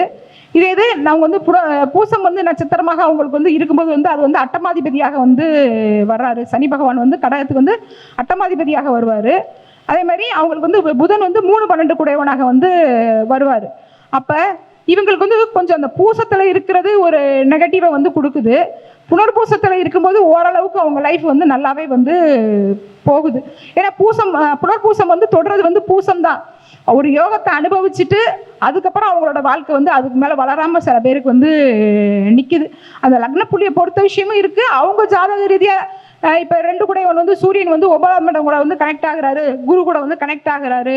அவங்களுக்கு வந்து செவ்வாய் வந்து நல்ல பலம் கொடுக்குறதா வந்து இருக்குது. அவங்களுக்கு வந்து சூரியனுக்கு செவ்வாய்க்கு சம்மந்தம் இருந்தாலும் அவங்களுக்கு வந்து நல்ல நிலைமை இருக்கதா வந்து செய்யுது. சில பேருக்கு வந்து சனி செவ்வாய் சம்மந்தம் வந்து நம்ம வந்து ஒரு ஆகாத காம்பினேஷனாக வந்து பார்க்குறோம். இவங்களுக்கு வந்து சனி செவ்வாய் காம்பினேஷன் இருந்து நிறைய உபரியான சொத்துக்களை வந்து கொடுக்கத்தான் வந்து செய்து. சில ஜாதகங்களில் இந்த மாதிரி ஒரு அமைப்பும் நம்ம பார்க்க முடியும். அடுத்து சிம்மலக்கணங்க. இப்போ சிம்மலக்கணத்துக்கு எடுத்துக்கங்க, அங்கே வந்து மகம் பூரம் உத்திரம் 3 நட்சத்திரம் வந்து இருக்குது. இவங்களுக்கு வந்து பாக்கியாதிபதி அப்படின்றவர் வந்து செவ்வாய் சிம்மலக்கணத்துக்கு. அவரே வந்து ஏக யோகாதிபதி 4 9 கூடையவர். அவரை தான் அவங்களுக்கு வந்து பாதகாதிபதியாகவும் அவர் தான் வந்து இருக்கிறாரு. இப்போ அவங்களுக்கு வந்து நல்ல அதாவது குருக்கும் செவ்வாய்க்கும் சம்மந்தம் இருந்தால் அவங்களுக்கு லைஃப் நல்லா தான் இருக்குதுங்க, ரொம்ப சூப்பராக இருக்கிறாங்க. ஏன்னா 4 9 கூடையவன் செவ்வாயா. அதே மாதிரி குரு வந்து பாக்கியாதிபதியாக அட்டமாதிபதியாக சிம்மலக்கணம் நம்ம இப்போ பேசிகிட்டு இருக்கோம். அவருக்கு வந்து குரு வந்து அவங்களுக்கு வந்து 5 குடையவன் வேலையும் அவர் வந்து செய்வார், 8 குடையவன் வேலையும் வந்து செய்வார். செவ்வாய் தான் அவங்களுக்கு வந்து பாக்கியாதிபதி. புதன் அந்த புதனுக்கும் குருவுக்கும் சம்மந்தம் இருந்தால் நல்லா இருக்காங்க, செவ்வாய்க்கும் புதனுக்கும் சம்மந்தம் இருந்தால் நல்லா இருக்கிறாங்க, அவங்க லைஃப் நல்லா இருக்கு. அதாவது இவங்களுக்கு வந்து அந்த சூரியனோட நட்சத்திரத்தில் அவங்களுக்கு லக்கண புள்ளி விழுந்தால் ரொம்ப சிறப்பாக இருக்காங்கங்க. ஏன்னா அடுத்து வந்து அந்த சூரியனோட நட்சத்திரம் வந்து தொடர்றது வந்து சந்திரனோட நட்சத்திரம் அஸ்தத்தை வந்து அவங்களுக்கு வந்து தொடுது. அது வந்து விரையாதிபதியாக இருக்குது அப்படின்னு நம்ம சொல்கிறோம். ஆனால் அந்த மாதிரி இருக்கிறவங்க வெளிநாட்டில் போய் பிழைக்கிறாங்க. அவங்க வந்து ஒரு இழப்பை சந்திச்சிடுறாங்க, ஒரு விரயத்தை வந்து கொடுத்துட்றாங்க, குடும்பத்து கூட இழுக்க முடியாத ஒரு இழப்பை வந்து சந்திச்சிடுறாங்க. ஆனால் வருமானம் நல்லா சம்பாதிக்கிறாங்க. இப்போ ஒருத்தவங்க வந்து ஒரு லண்டன்லேயே கனடாலே இருந்தாங்கன்னா அவங்களோட மாத சம்பளம் எவ்வளோ இருக்குது? குறைஞ்சது 20 லட்சம், 40 லட்சம், 50 லட்சம். அவங்க சொல்லும் போதே நமக்கு எவ்வளோ இதாக இருக்குது. கோடீஸ்வர யோகத்தை கண்டிப்பாக வந்து அனுபவிக்கிறாங்க. இப்போ ஒரு கன்னி இலக்கணத்தை நம்ம வந்து எடுத்துக்கலாம். இப்போ கன்னி இலக்கணத்துக்கு வந்து 2க்கும் 9க்கும் உடையவர் வந்து சுக்கிரன். அந்த சுக்கிரன் வந்து ராசியிலே வந்து நீச்சமாகிறாரா? அவங்களுக்கு வந்து லாபாதிபதி வந்து சந்திரன். ரொம்ப பெர்ஃபெக்டான ஒரு அமைப்புங்க. லக்கண புள்ளி அவங்களுக்கு சந்திரன்ல உளுந்தா அவங்க பிறக்கும் போது ரொம்ப சாதாரணமா இருந்தா கூட அவங்க அப்பா வந்து ரொம்ப பெரிய லெவல்ல வந்து 2 கூடையும் வந்து 9 கூடையும் அவங்களுக்கு வந்து சுக்கிரனாக வந்து இருக்கிறதுனால ரொம்ப பெர்ஃபெக்டா வந்து வளர்ச்சியை வந்து சந்திக்கிறாங்க. அவங்க அப்பாவே அவங்களுக்கு தேவையானதை சேர்த்து வச்சுட்டு போயிடுறாங்க. ஏன்னா 2 9 கூடையவன் வந்து சுக்கிரன். 11ங்கிறது வந்து லாபஸ்தானம். ஒருத்தவங்களோட எண்ணங்களை விருப்பங்களையும் பூர்த்தி செய்கிற ஸ்தானமாக இருந்தால் கூட தாய் வழியிலையும் அவங்களுக்கு வந்து ஒரு நல்ல ஃப்ளரிஷ் வந்து இருக்குது. இல்லை தாய் தந்தை 2 பேருமே சேர்ந்து வந்து ஜாதகருக்கு வந்து சேர்த்து வைக்கிறதாக வந்து இருக்குது. அதாவது இப்போ சந்திரனோட நட்சத்திரத்தில் வந்து லாபாதிபதியாக அவங்க இருக்கிறனால அவங்களுக்கு ஒரு ஃப்ளரிஷ் இருக்குது. அதாவது இப்போ சந்திரன் வந்து அஸ்தத்தில் இருந்தாருன்னா அவங்க தொடர்றது வந்து சித்திரையாக இருக்குமா, அட்டமாதிபதி நட்சத்திரமாக வருமா, அவங்க ஒரு இழப்பை சந்திச்சு திரும்ப மேல்மைக்கு வந்து வருவாங்க. இல்லை அவங்களோட இளைய சகோதரம் வந்து பாதிக்கப்படுறாங்க. 3 8 கூடையவனாக இருக்கிறனால இளைய சகோதரம் பாதிக்கப்பட்டால், இளைய சகோதரத்தால் அவங்களுக்கு வந்து நன்மை இல்லாமல் போனால் ஜாதகருக்கு வந்து நன்மை வந்து இருக்குது. அதுவுமே ஒரு நல்ல ஒரு ஃப்ளரிஷ் தான். இப்போ நம்ம வந்து நம்ம ஜாதகத்தில் வந்து 2ஆம் இடம் வந்து பலமாக இருக்கா, 9ஆம் இடம் பலமாக இருக்கா, 11ஆம் இடம் பலமாக இருக்கா, இல்லை இந்த 3ல எது வந்து பலவீனமாக இருக்குது அப்படின்னு நம்ம பார்த்து அதுக்கு தகுந்த மாதிரியான சில விஷயங்கள் நம்ம வந்து பண்ணும்போது லைஃப் நல்லாவே இருக்கும். இப்போ அதுக்கடுத்து ஒரு துலாம் லக்னம்னு வச்சுக்காங்க. துலாம் லக்னத்தில் வந்து நமக்கு வந்து சித்திரை 3 4 வரும், சுவாதி வரும், அதுக்கடுத்து விசாகம் வந்து 1 2 3 வரும். இப்போ சுவாதி வந்து ஒருத்தவங்களுக்கு வந்து லக்ன புள்ளியாக விழுந்ததுன்னு வச்சுக்கோங்க. உண்மையிலேயே அவங்க ஜாதகத்தில் வந்து 5ஆம் அதிபதி வந்து அவங்களுக்கு வந்து சனியாக வந்து வர்றாரு, 9ஆம் அதிபதி வந்து புதனாக வந்து வர்றாரு, லாபாதிபதியாக சூரியன் வந்து வர்றாரு. இங்கே வந்து லக்னத்திலே வந்து சூரியன் வந்து நீச்சமாக வந்து ஆகிறாரு, 5 கூடையவன் வந்து உச்சமாக வந்து ஆகிறாரு. அப்போ பாட்டனோட சொத்து அவங்களுக்கு வந்து கை கொடுக்குது. ராகுனாலே பாட்டனோட சொத்து அவங்க வாழ்க்கையில் அவங்க வந்து கோடீஸ்வர யோகத்தை அடைகிறதுக்கு அவங்களுக்கு உதவி செய்து, சூரியன் நீச்சமாக இருக்கிறதுனால தந்தையால் சில நேரங்களில் வந்து அவங்களுக்கு வந்து பெனிஃபிட் கிடைக்கல. ஆனால் பாட்டனால அவங்க வந்து வாழ்கிறாங்க. சில பேர் வந்து கேட்பாங்க இல்லையா, பூர்வீக சொத்து எங்களுக்கு பயன்படுமா அப்படின்னு நீங்கள் கேட்டாங்கன்னா அவங்களுக்கு வந்து 5 கூடையவன் எங்கே இருக்குன்னு நம்ம வந்து பார்ப்போம். 5 கூடையவன் இங்கே வந்து அவங்களுக்கு உச்சமாக வந்து ஆகிற இடம். அவளே வந்து 4 கூடையவனும் 5 கூடையவன், ஒரு கேந்திராதிபதி ஒரு திரிகோணாதிபதி. அப்போ அவங்க லைஃப் நல்லா தான் இருக்குது. இதே இது வந்து அவங்களுக்கு வந்து லக்ன புள்ளி வந்து விசாகமாக இருந்ததுன்னு வச்சுக்கோங்க, அப்பயும் அவங்களுக்கு நல்லா தான் இருக்கும். ஏன்னா அவங்க அடுத்தது அவங்களுக்கு லக்னம் வந்து தொட போகிறது வந்து அனுஷம். அனுஷம் வந்து சனியோட நட்சத்திரம். அப்பயும் 4 5 அவங்களுக்கு வந்து ஆக்டிவேட் ஆகுது. இதே இது குருவோட நட்சத்திரமாக இருந்தால் அவங்களுக்கு வந்து 3 6 காம்பினேஷன் வந்து வேலை செய்யும். அப்போ 3 6 காம்பினேஷன் இருக்குது அப்படின்னா அவங்க வந்து அதிகமாக வந்து கடன் வாங்கக்கூடாது. இல்லை இளைய சகோதரத்துக்கால வந்து அவங்க வந்து பாதிக்கப்படுறாங்க. 3 6 சம்பந்தம் அப்படின்னா டாக்குமெண்ட் சம்பந்தப்பட்ட ப்ராப்ளங்கள் வந்து அதிகமாக வந்து இருக்கும். இப்போ கோடீஸ்வர யோகத்துக்கும் அதுக்கு வந்து சம்பந்தம் வந்து இல்லை. ஆனால் கூட ஏதாவது ஒரு இழப்புகள் வந்து வரும், இல்லை உடன்பிறந்தவங்களால் அவங்களுக்கு வந்து ஒரு மனசஞ்சலம் வந்து வரும். லைஃப் நல்லாவே வந்து இருக்கும். இப்போ ஒரு விருச்சக லக்னத்தை எடுத்துக்கங்க. அவங்களுக்கு வந்து லக்னத்திலேயே வந்து சந்திரன் வந்து நீச்சம். உண்மையிலேயே வந்து இந்த பாதகம் வந்து விருச்சக லக்னத்துக்கு அதிகமாக வந்து பாதிக்குதுங்க.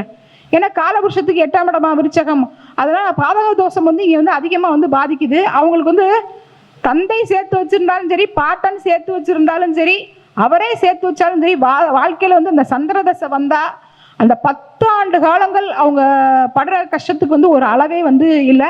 அவங்க படுற கஷ்டத்தை நம்ம வந்து ஒரு திரைப்படமாக எடுத்தோம்னா உலகத்திலே அதிக வசூல் வாங்கின படம் அந்த படமாக தான் இருக்கும். அவ்வளோ கஷ்டம் அனுபவிக்கிறாங்க. எனக்கு தெரிஞ்ச ஒரு மல்டி மில்லியனருங்க, அதாவது பேன் இந்தியா லெவலில் எக்ஸ்போர்ட்டில் வந்து செகண்டு தேர்டு அந்த மாதிரியெல்லாம் வந்தவர் சந்திர தசையில் வந்து அடிப்படை சொத்து கோடிக்கணக்காக இருக்குது. ஒரு சொத்து கூட அவரால் வந்து விற்க முடியலை. ரொம்ப ரொம்ப கஷ்டப்பட்டதை நான் வந்து கண்ணால் வந்து நான் வந்து பார்த்துருக்குறேன். அவங்களுக்கு வந்து இப்போ லக்ன புள்ளி வந்து விசாகமாக இருந்தால் 2-5 கூடியவனோட நட்சத்திரம் சிறப்பு தான். அதே மாதிரி அனுசமாக இருந்தால் அது தொடப்போகிறது வந்து கேட்டை 8-11 ஒரு விபரீதத்தை கொடுத்து வாழ்க்கையில் மீள முடியாத ஒரு விபரீதத்தை கொடுத்து அதுக்கப்புறம் தான் அவங்க லைஃப்பில் வந்து ஒரு டர்னிங் பாயிண்ட்டு வருது. இப்போ அந்த 2-9-11 உங்களுக்கு எங்கே இருக்குதோ அதை பொறுத்து தான் உங்களோட லைஃப். இதில் வந்து இந்த லக்ன புள்ளி வந்து ஏன்னா லக்னம்ன்றது வந்து ஜாதகர் அவரோட விதி. அந்த லக்ன புள்ளி அந்த 2-9-11 கூட கனெக்ட் ஆனால் அவங்க லைஃப்பில் வந்து நல்ல ஒரு அபாரமான வளர்ச்சி வந்து இருக்குதுன்றதை நம்ம சொல்லலாம். இப்போ ஒரு டைம் ஆயிடுச்சு. சரி, ஒரு தனுசு லக்னம்னு எடுத்துக்கங்க. இப்போ அவங்களுக்கு வந்து மகம், பூராடம், உத்திராடம் இங்கே 3 நட்சத்திரம் வந்து அவங்களுக்கு வந்து இருக்குது. அவங்களுக்கு வந்து 2ஆம் அதிபதி சனி பகவான், 9ஆம் அதிபதி அவங்களுக்கு சூரியன், அவங்களுக்கு வந்து லாபாதிபதி வந்து சுக்கிரன். இப்போ சுக்கிரன் வந்து அவங்களுக்கு வந்து 6 குடையவன் வேலையை செய்வாரா, லாபாதிபதி வேலையை செய்வாரா இருக்கு இல்லையா? இந்த 6-11 காம்பினேஷன் வர்றவங்கெல்லாம் பெரும்பான்மையாக கடன் வாங்கி தான் தொழிலில் வந்து முன்னுக்கு வர்றாங்க. 6-11 காம்பினேஷன் இது ஒரு மிதன லக்னத்தை எடுத்துக்கோங்க. 6 குடையவன் செவ்வாய் அப்படின்னு வந்து சொல்லுவாங்க. ஆனால் என் கணிப்பில் அப்படி வந்து இல்லை. 6 குடையவனோட செவ்வாயோட தசை நடந்தால் கூட அவரே வந்து லாபாதிபதியாக இருக்கிறதுனால அவங்க எப்படினாலும் முன்னுக்கு வந்துடுறாங்க. இப்போ சூரியன் வந்து அவங்களுக்கு வந்து பாக்கியாதிபதியாக இருந்து அவங்க ஜாதகத்தில் சூரியன் புதன்லாம் வந்து முக்கூட்டு கிரகங்கள், சூரியன் புதன் சுக்கிரன் முக்கூட்டு கிரகங்கள். இந்த மாதிரி தனுசு லக்னமாக பிறந்து சூரியன் புதன் சுக்கிரன் நல்ல நிலைமையில இருந்தால், சூரியன் கிட்ட புதனும் சுக்கிரனும் வந்து அஸ்தமனமாகாமல் இருந்தால் உண்மையிலேயே அவங்க லைஃப் வந்து ரொம்ப கலர்ஃபுல்லாக வந்து இருக்குது. ரொம்ப ரொம்ப சாதாரண நிலையில பிறந்தா கூட பெரிய லெவலில் அவங்களோட வளர்ச்சி வந்து இருக்குது. இப்போ அதே மாதிரி ஒரு மகர லக்னத்தை எடுத்துக்கங்க. அவங்களுக்கு வந்து லக்னாதிபதி சனி பகவானே வந்து 2ஆம் அதிபதியாக வந்து வர்றாங்க. அவங்களுக்கு வந்து 9 குடையவன் வந்து குரு பகவான், புதன் பகவான். அதே மாதிரி லாபாதிபதி வந்து அவங்களுக்கு வந்து செவ்வாய். இப்போ செவ்வாய் வந்து பாதகத்தை செய்வாரா, அவங்களுக்கு பாக்கியத்தை செய்வாரா அப்படின்ற ஒரு கேள்வி வந்து வரும். செவ்வாய் வந்து அவங்களுக்கு வந்து 4ஆம் இடத்துல இருந்தால் சொத்து வகைகளை வந்து பாதிப்பு கொடுக்கும். 11ஆம் இடத்துல இருந்தால் அவங்களுக்கு லாப வகையில் ஒரு சின்ன பாதிப்பை வந்து கொடுக்கும். இப்போ நம்ம லக்ன புள்ளியை வச்சு தான் அந்த லாபம் அவங்களுக்கு எப்படி வேலை செய்யுதுன்றதை நம்ம வந்து பார்த்துக்கிட்டு இருக்கோம். அப்படி பார்க்கும்போது அவங்களுக்கு வந்து உத்திராடத்தில் வந்து அவங்களோட லக்ன புள்ளி இருந்தால் அவங்களோட லக்ன புள்ளி வந்து தொடர்றது வந்து திருவோணமாக வந்து இருக்கும். இப்போ கருவுலையே வந்து இந்த தண்ணி சத்து இல்லாமல் குழந்தை வந்து பாதிக்கப்பட்டதுன்னு வந்து சொல்லுவாங்க இல்லையா? அவங்களுக்கு வந்து அதை மாரகத்தை வந்து குழந்தை வந்து வயிற்றுக்குள்ளேயே வந்து சந்திக்கிறது. அப்படி இருந்து ஒரு பாதிப்பை வந்து அந்த குழந்தை வந்து சந்திச்சிருச்சுன்னா அதோட லைஃப் வந்து நல்லா தான் வந்து இருக்குது. அதே இது அவங்களுக்கு வந்து சூரியனோட நட்சத்திரத்தில் லக்ன புள்ளி விழுந்தா அது வந்து அட்டமாதிபதியா, அப்போ கண்டிப்பாக வந்து ஒரு விபரீதத்தை கொடுத்து அதுக்கப்புறம் வந்து அவங்களுக்கு ஒரு முன்னேற்றத்தை கொடுக்குதுன்றதை நம்ம சொல்லலாம். இப்போ கும்பலகணத்தை எடுத்துக்கோங்க. அவங்களுக்கு வந்து 2ஆம் அதிபதியும் 11ஆம் அதிபதியும் அவங்களுக்கு வந்து குரு பகவான் தான். அவங்க ஜாதகத்தில் குரு நல்ல நிலைமையில இருந்தாலே போதும் அவங்களுக்கு நல்ல பாக்கியங்கள் வந்து உண்டு. கும்பலகணத்தை பொறுத்த வரைக்கும் சுக்கிரன் வந்து பாதகத்தை செய்ய மாட்டார். ஏன்னா நட்பு கிரகங்கள்னு இருக்குது. தந்தையால் ஏதாவது அவங்களுக்கு வந்து அனுகூலம் கிடைச்சால் அது வந்து அவங்களுக்கு வந்து பயன்படுறது இல்லை. அவங்களோட சுய உழைப்பாக இருந்தால் அவங்களுக்கு வந்து பயன்படுது. இப்போ வந்து அங்கே கும்பத்தை வந்து அவிட்டம், சதயம், புரட்டாதி 3 நட்சத்திரங்கள் வந்து அவங்களுக்கு இருக்குது. அவிட்டத்தில் அவங்களுக்கு வந்து லக்னப்புள்ளி இருந்தால் அவங்களுக்கு வந்து ராகுவை வந்து தொடும் லக்னப்புள்ளி. அது வந்து அவங்க ஜாதகத்தில் ராகு நல்லா இருந்தால் ஒரு வளர்ச்சியை வந்து அவங்களுக்கு வந்து கொடுத்துருது. இப்போ சதயத்தில் அவங்களுக்கு வந்து லக்னப்புள்ளி இருந்தால் பூரட்டாதி வந்து 2 குடையவனாக வந்து வருவார். அப்போ அவங்களோட லக்னப்புள்ளி தொடுறது வந்து 2-11 அப்படின்றதுனா அவங்க குழந்தையா இருந்தாலும் அவங்க தந்தைக்கு ஒரு யோகத்தை கொடுத்து ஜாதகருக்கு தேவையான பொருளாதாரத்தை வந்து அவங்களுக்கு கிடைக்க வைக்குது. இப்போ ஒரு மீன லக்னத்தை எடுத்துக்கங்க. மீன லக்னத்துக்கு வந்து அவங்களுக்கு வந்து 2-9 குடையவன் வந்து செவ்வாய், 11ஆம் அதிபதி வந்து அவங்களுக்கு வந்து சனி பகவான், அவரே வந்து விரையாதிபதி. அவங்களுக்கு லக்ன புள்ளி நல்லா கேட்டுக்கங்க. லக்ன புள்ளி பூரட்டாதியில் இருந்தால் 1-10 காம்பினேஷன். அவங்க பிறந்த பிறகு அவங்க குடும்பத்தில் வந்து ஒரு கர்மகாரியம் நடந்துருச்சுன்னா அவங்க லைஃப் வந்து சிறப்பாக வந்து இருக்குது. உத்திரட்டாதியில் லக்ன புள்ளி இருந்தால் ஒரு விரயத்தை சந்தித்து அந்த குடும்பம் வந்து மீண்டு வர்றாங்க. இதே இது ரேவதியாக இருந்தால் 4-7 சம்பந்தம் வந்து வருது இல்லையா? அப்போ அவங்களோட வாழ்க்கை வந்து திருமணத்துக்கு அப்புறம் வந்து ஒரு உயர்வை வந்து கொடுக்குது. இப்போ நான் கடைசியாக வந்து நான் ஒரு பரிகாரம் சொல்கிறேன்னு வந்து நான் வந்து சொன்னேன்.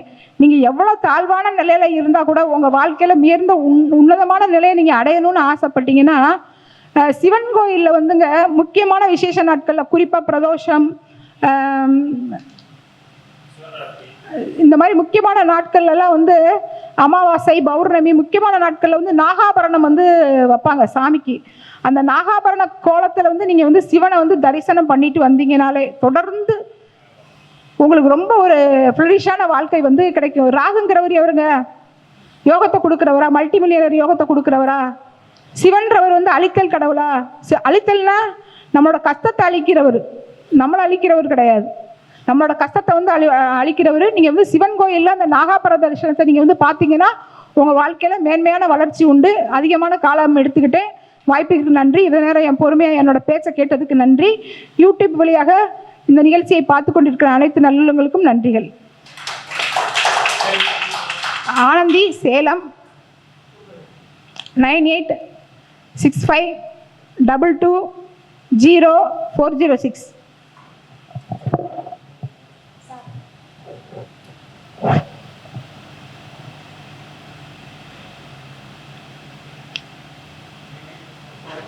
Important.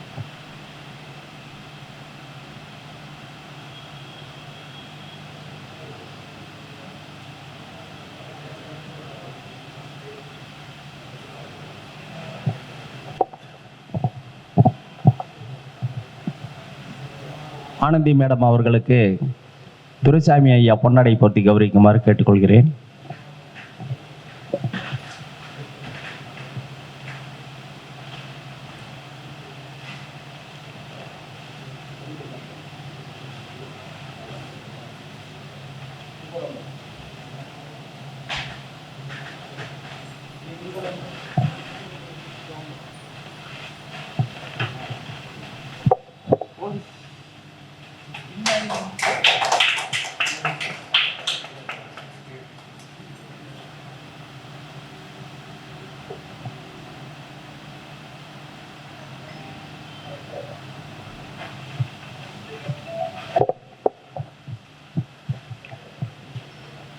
மேடம் வந்து கோடீஸ்வரையோ இப்பொழுது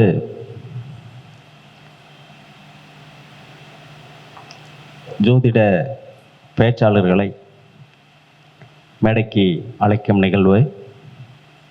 முதலில் சேலத்தை சேர்ந்த ஜோதிடர் ஆனந்தி அவர்களை மேடைக்கு வருமாறு அன்போடு அழைக்கின்றேன். அடுத்ததாக கோவையை சேர்ந்த ஜோதிட ஆசான் துரைசாமி ஐயா அவர்கள் மேடைக்கு வருமாறு அன்போடு அழைக்கின்றேன். அடுத்ததாக திருப்பூரை சேர்ந்த ஜோதிடர் தனலட்சுமி அவர்களையும், திருநெல்வேலியை சேர்ந்த உமா மகேஸ்வரி அவர்களையும் மேடைக்கு வருமாறு அன்போடு அழைக்கின்றேன்.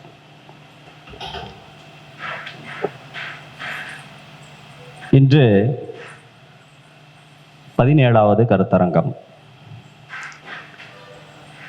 கருத்தரங்கம் என்பது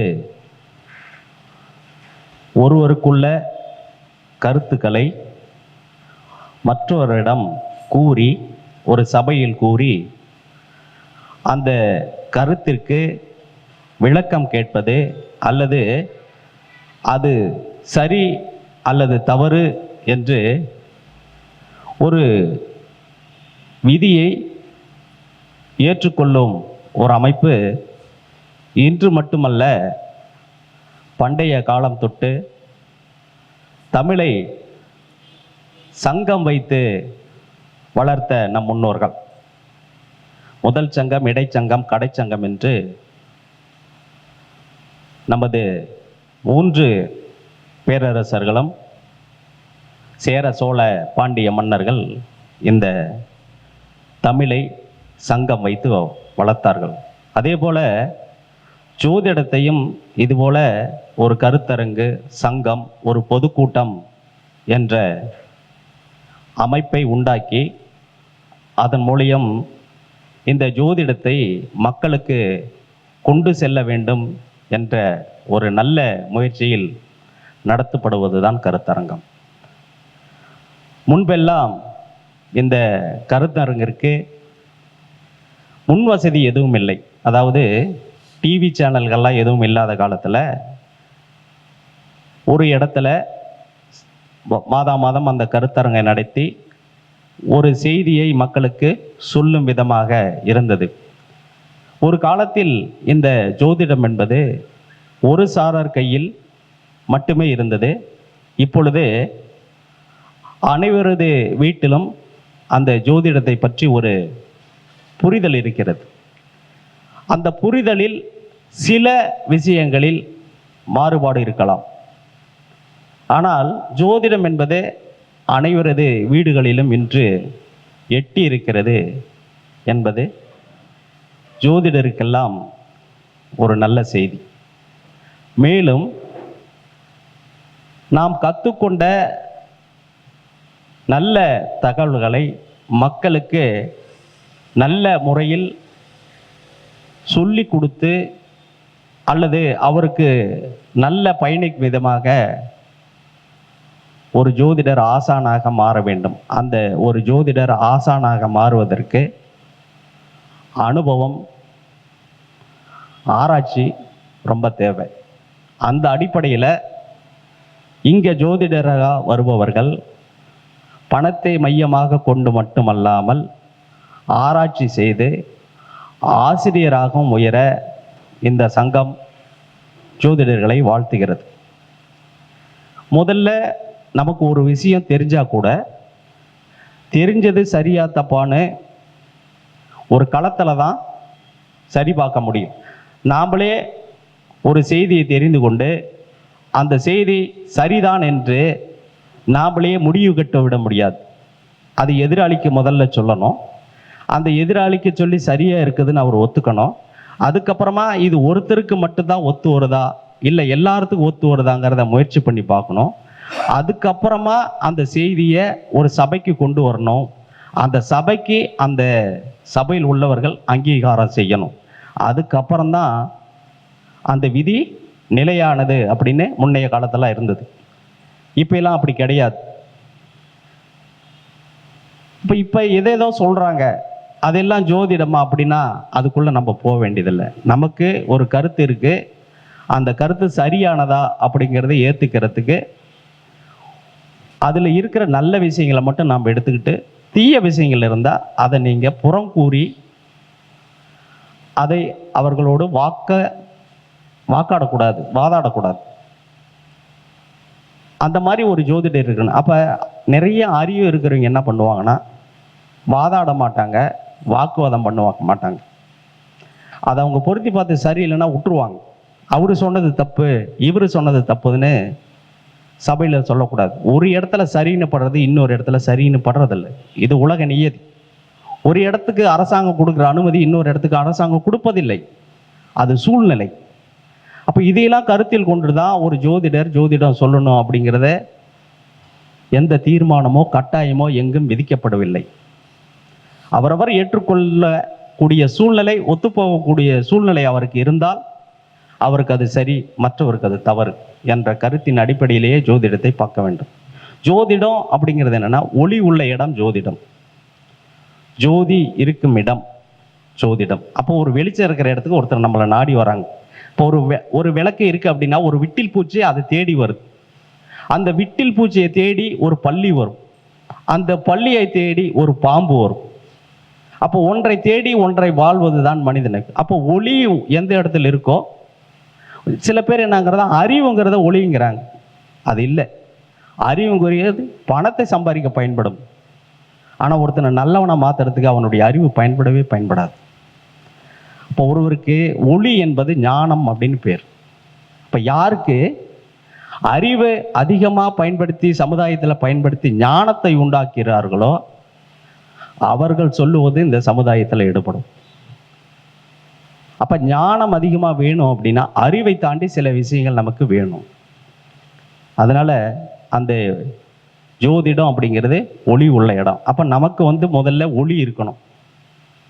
அந்த பிரகாசிக்கக்கூடிய தன்மை நமக்கு இருந்ததுன்னா மற்றவர்களுக்கு நம்மால் வெளிச்சம் காமிக்க முடியும். ஏன்னா நாம் ஒளியாக இருக்கிறதுனால மற்றவங்களுக்கு நம்ம வெளிச்சத்தை காமிக்க முடியும். நாம்ளே ஒளி இல்லாமல் இருந்தால் மற்றவங்களுக்கு வெளிச்சத்தை காமிக்க முடியுமா?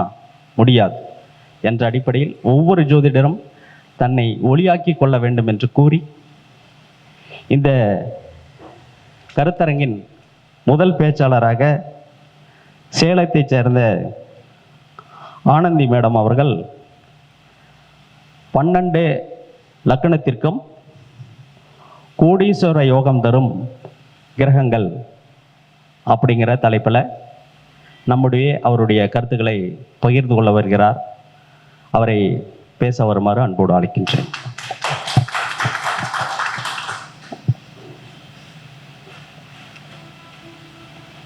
எனக்கு உடலும் உயிரும் தந்த தாய் தந்தையருக்கு தலைவணங்குகிறேன்.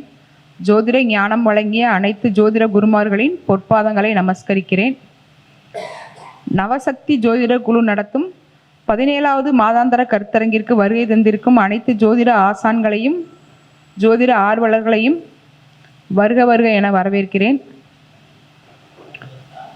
இந்த கருத்தரங்கில் இன்று அவைத்தலைவராக வரவிருக்கும் திரு பண்டிட் பாலசுப்ரமணியம் ஐயா அவர்களுக்கும், எனக்கு பேச வாய்ப்பளித்த வேலு சிவா ஐயா அவர்களுக்கும் பணிவான வணக்கத்தை தெரிவித்துக் கொள்கிறேன். என்னுடைய பெயர் ஆனந்தி. நான் சேலத்திலிருந்து வர்றேன். நான் இன்னைக்கு என்ன டாபிக் பேச போகிறேன் அப்படின்னா, 12 லக்னத்திற்கும் கோடீஸ்வர யோகம் தரும் கிரகங்கள். அதாவது மனிதனாக பிறந்த எல்லாருமே இன்னைக்கு பணத்தை நோக்கி தான் போய்கிட்டு இருக்கோம். பணம் இருந்தால் மட்டுமே மனிதனுக்கு செல்வாக்கு இருக்கு. செல்வாக்கு இருக்கிற மனிதனோட சொல்வாக்கு தான் சபையில் எடுபடுது. வருமானம் இல்லைனால் அவமானமாக இருக்குது. அப்போ எல்லாருக்குமே வருமானம் வேணும், எல்லாருக்குமே கோடீஸ்வர யோகம் வேணும் அப்படின்னு தான் எல்லாருமே ஆசைப்படுறோம்.